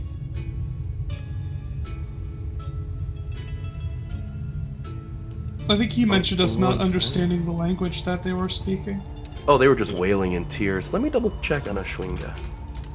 Yeah. I love that name. I believe they don't have a standard language, but I could be wrong. Yeah, no languages to them. Okay. They are an unusual thing, too. Alec would be aware that they don't require air, food, or drink, and when they die, they turn into a handful of flower petals, a cloud of pollen, a stone statuette resembling its former self, a tiny sphere of smooth stone, puddle of fresh water, sort of random things like that. Tiny elemental spirits. Though fascinated with humanoids, it can take a liking, might use cantrips to aid it, or might bestow magical gifts before department. Other times, it might be smitten by humanoids' ability to play music or eat copious amounts of food. Usually, they're not too bad of a thing to deal with.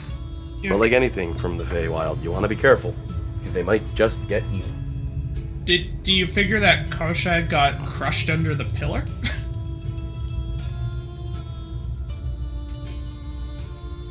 I mean, it's possible. Why don't we get Bellamy to play some music for them?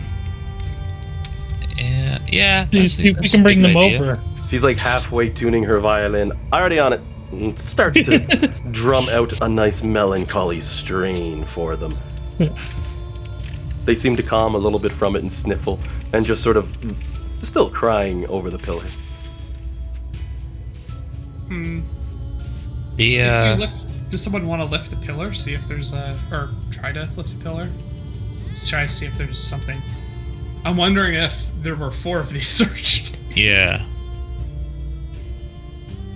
Yeah. And also a Kamashak. He's generally not that dozy, but you know, it could be having an off day. Let's see. Yeah. How heavy does it look? Like a flux-sized pillar, or just Oh, someone it's- with athletics-sized It's a pillar? flux-sized pillar. That thing's huge. Mm. Solid stone and very heavy. It would definitely require a high strength score if you wanted to try and move it.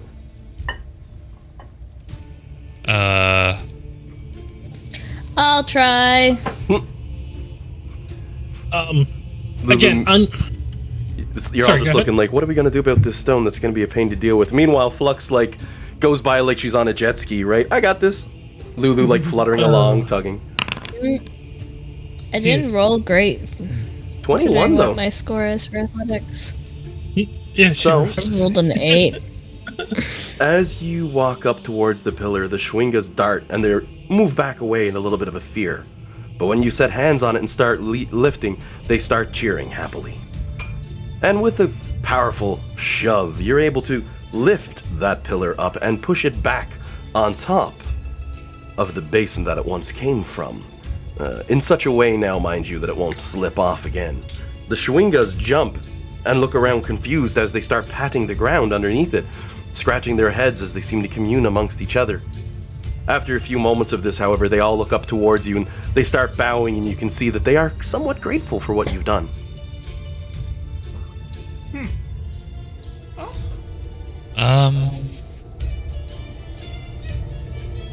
Alec will try and communicate with him, I guess. He'll start by... Will Faye, the closest language they might understand is Sylvan, possibly. He'll say in Sylvan, ask them if they saw an imp, and then try and mime, like, wings with his hand. They look towards you as you describe it, and they look confused for a moment. They look at each other, and they seem to have a small little quick communication. You know, the sort of things you can't make out, like...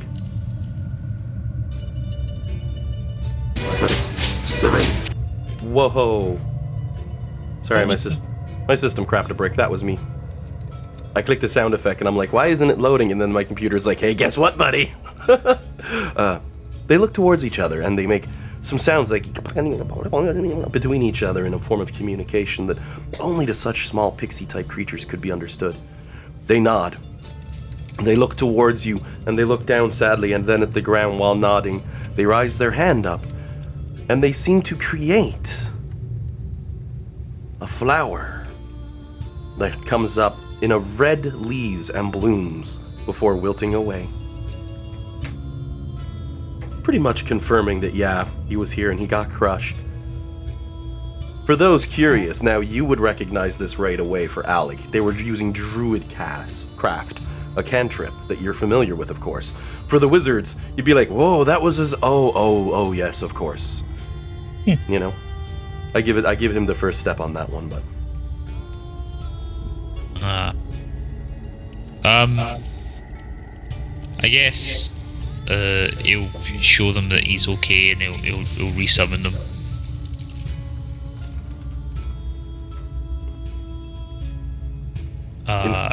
Instantaneous summon? Yep. It's the only way I can do it. It's a well-shaped thing. Well, here's the thing, however. Which form are you picking out of the list for the default forms? Because I did say, now that he's actually been killed off again while in imp form, that means the imp form's gone. So which one are you picking? Well, he was originally an owl, so... he's a snow owl, in fact, so I guess... I've never not summoned him as anything other than that. It's just been Avernus messing with him. So, Alec crouches down to the little Schwingas, gives a nod and a smile, and does the quick drop, and summons as an owl Kamashag. Reality twists and turns about your whims as he reappears before you. The little guys cry and cheer happily as they rush over and give him a quick hug, patting him on the head and give him a rub, but to his surprise, and probably yours as well, he's an imp.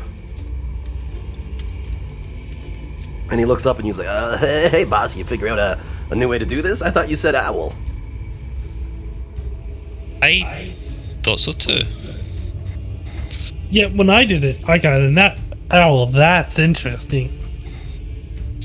And the little Schwingas are all just stuck to your imp now as they're giving him a hug, and he shakes his head. I was in the dungeon just flying through like, oh look, Schwingas, they're so awesome. I'll stop and say hello. I landed there, we had a quick hello, and the damn pillar fell on my head. He gives his head a little bit of a shake. He goes, man, I got no luck. No luck.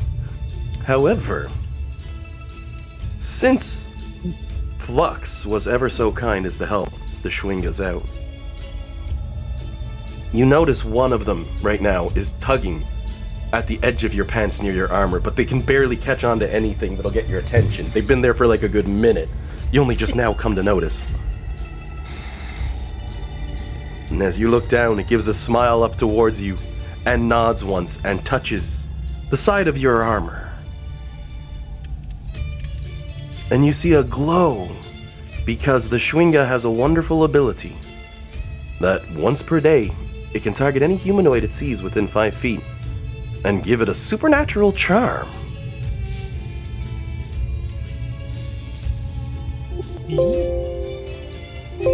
How charming.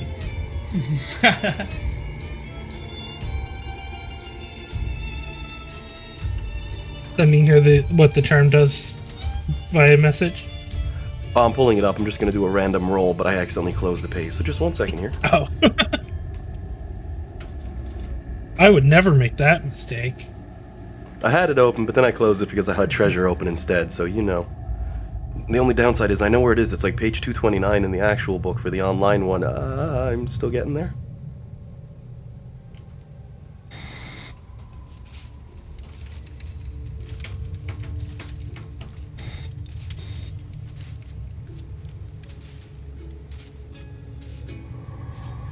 But it does give you a quick blessing. I'm just going to get there, in case anyone wanted to do anything else while I'm getting there.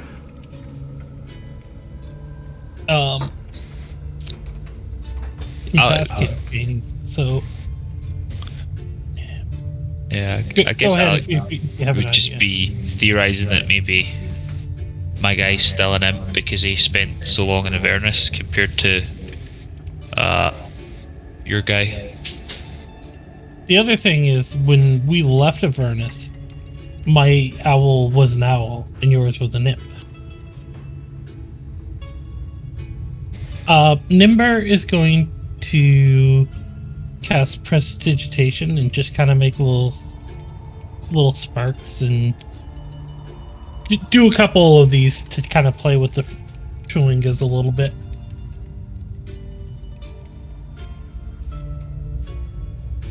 Oh, very nice.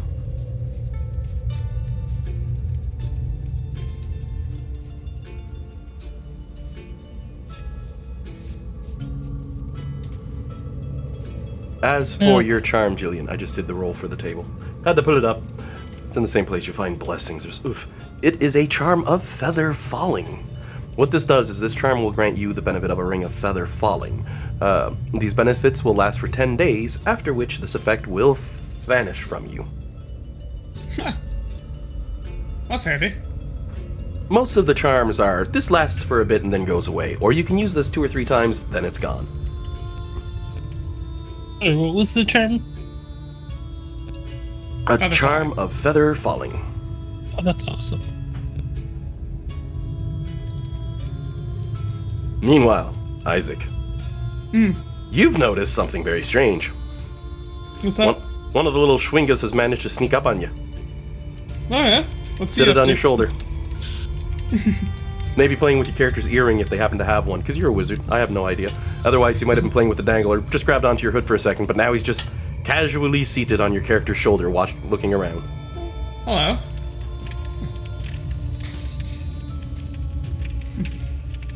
Won't really take any particular issue with that, right? Like, these things are, you know. I'll give him. I'll go and I'll kind of just reach out very tentatively with like a finger, kind of like up to him, see how he reacts. He watches as you do, leans over and looks, raises up one of his hands, and gives a smack to your finger like a high five and then thumbs up, and looks back out at the world. You kind of get a flashback to the monodrone, except this guy will actually interact with you somewhat. It seems as though you are the party member who has triggered the humanoid fascination in the Schwinga. Since, you were kind enough to actually help them out, you get the positive response. Oh. Poor little imp, though, had to take one on the head for it. Oh yeah. Splat. Admittedly, that was designed for a party member, of course. Bennett would have just hurt, but this works even better. I love little Schwingas. Well, as long as the little guy wants to hang out, I won't do anything to stop him.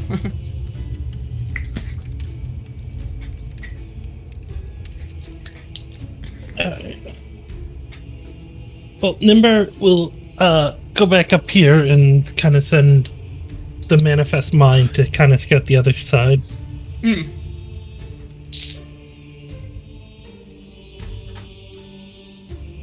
As you scout around and you move through the corner, you see a rather interesting pillar, though just stone in design and very worn, sandstone in fact, as the years have been less than kind to it.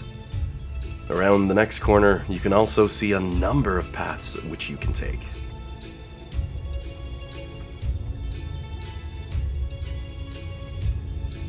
Come back, report.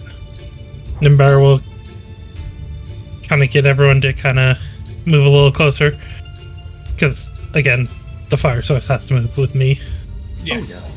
Yep. It is safe to assume wherever that flying sword fire source is, consider that to be the cluster for the party. That way you don't have to worry about moving all the minis all the time. This is a maze after all. There'll be some back and forth, so... Fair enough. Okay. So... It also makes it easier so everybody doesn't have to do everything when it's not their turn. You know, the usual stuff. I'm being lazy, let's be honest. Yeah. So just have this kind of go here. And you see... a dead end. So the pillar. Oh shoot, I forgot. I had a fun joke. The very start, I was gonna have Lulu be all, "Oh, it's a maze. I'm great at mazes. Look at this," and she was gonna pull out a maze that she's already done, perfectly matching the one that I put into the chat, into the handouts. She goes, "We just follow this path," and when you got to the first turn, she was gonna look down at her maze map, look up, and say, "Oh shit, this ain't gonna work." Examining the pillars, is there anything of particular interest, or Nothing of the sort. I believe you still had magic vision on because it lasts for quite a while, and it's non-magical. Even if not, this next thing might be what's catching your attention. As Nimbar's magical mind says to him,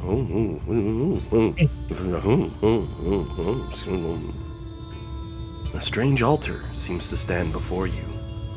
Fortunately, the steps that led up to it are just high enough that this altar is now seated on top of the ice, as opposed to being buried beneath it like so many other things. 2 hands stretch out from pure darkness from it. Words and etchings lie on every inch of it, and its almost stone facade is in fact made entirely of a blackened metal like you've never seen.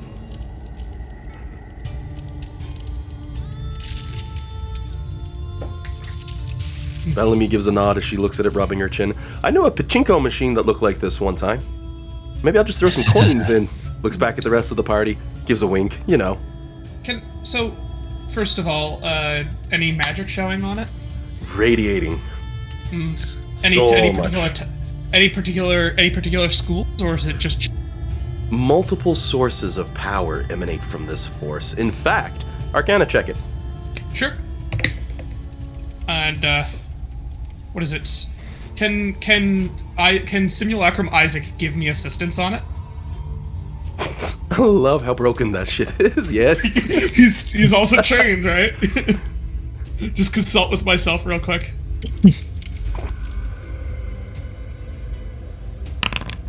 Oh, I rolled pretty low. With a 17, that's enough on Arcana when you're looking at it to tell that you're not just looking at some magical thing. This is artifact grade power. Oh. It has writing on it. Covered. Multiple languages. Draconic. Druidic.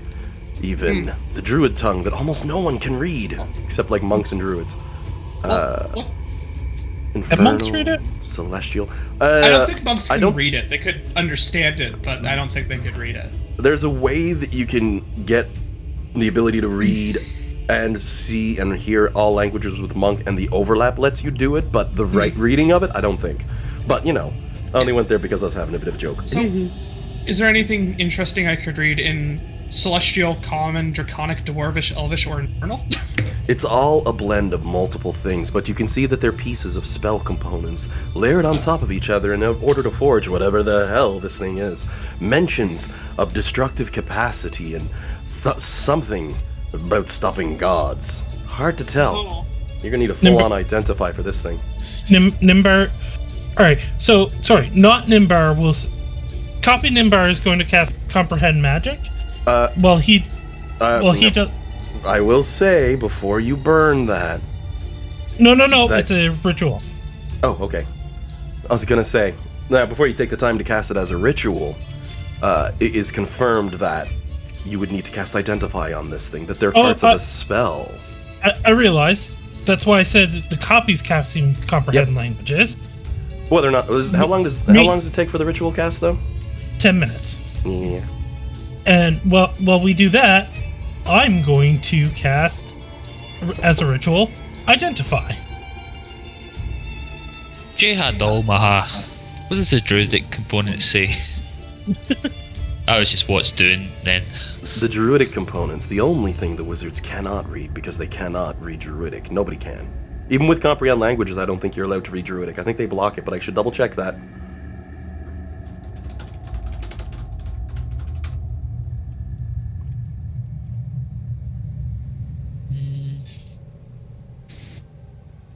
Comprehend languages. Is that what you cast?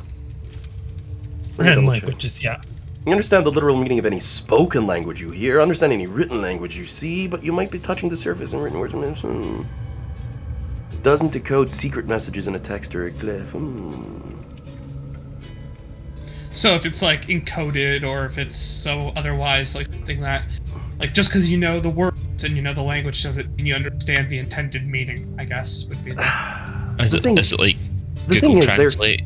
Druidic says that you know Druidic, the No. secret language of Druids, and you can speak the language and use it to leave hidden messages. But that's, at this point, you're stretching it. Actually, you would be able to read Druidic with Yeah, like, I did a quick search. Understanding what's written there. Yeah, That's like a Druid secret. I would get like the physical words it says. If they're coded, then I wouldn't be able to. It So, like, specifically says in Druidic, you cannot fit a circle in a square. Not in a circle in a square. But but for instance, I can understand the physical words of Thieves' Cant, but I would not be able to determine the meaning. Exactly. Just like you can understand you cannot fit a circle in a square, but you don't know what that means. Alec, however, you can give yourself a knowledge check on history as a druid, or as a nature check as a druid, rather, because that is a druidic phrase that has meaning. Hey, can I guide myself while I mull it over? Oh yeah. And since there's a 10-minute break before Identify is fully cast... Okay. Let's see what I get. Okay, this... It's a common phrase of warning among druids. It's reference to exactly what it is. The power of a being is defined as a square because we like to encapsulate the world around us, while the world is a circle. The circle cannot be forced to fit inside a square, they're not the same shape. We can take pieces from the world and fill our box with it as we will, to have the power we desire. But you cannot fit a circle in a square means whatever this thing is, it's a lot of power at a lot of cost.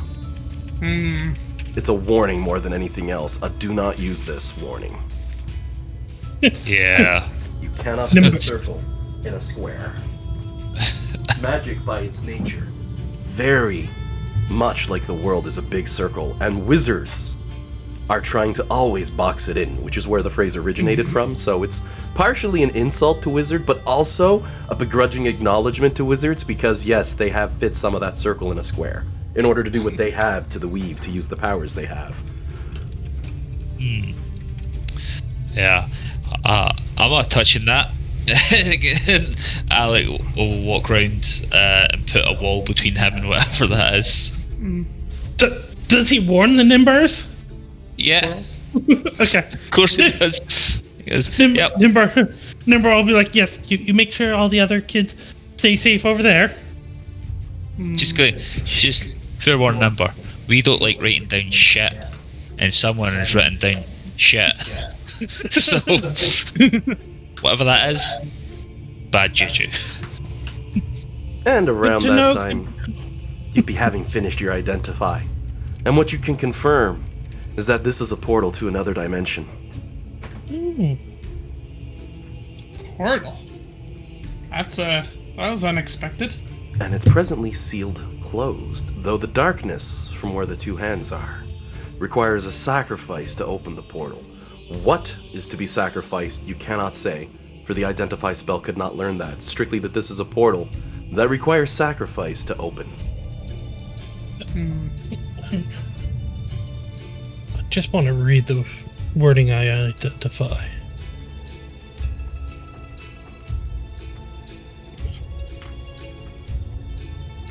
And how to use them, but you're telling me I don't learn that. No, because of its artifact grade, the sacrifice, as you try to pry into it to try to see what pieces, you can't even see how they'd fit in. The second it gets to that darkness inside the portal. And I learn where it'll take me? A different dimension. A completely different world in the multiverse. Oh, like a different crystal sphere? Oh yeah. Oh, that's It's concerning. connected there. So go ahead as you're peering into the darkness and roll me both a perception and an arcana check.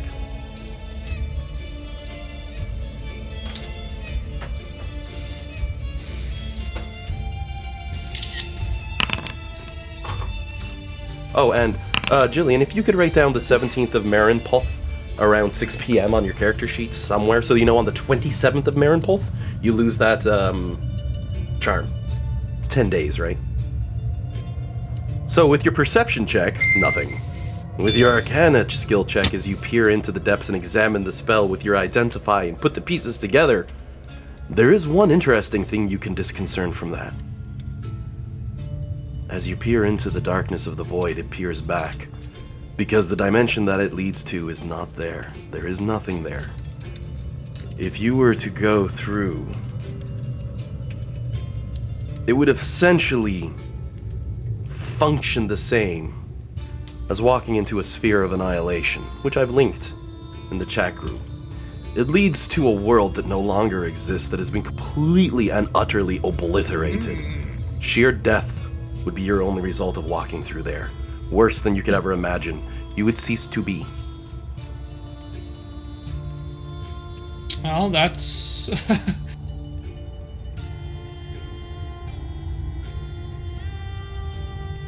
And at this time, as mentioned, the gate is also sealed. Interesting. Seems, wise not to mess with that.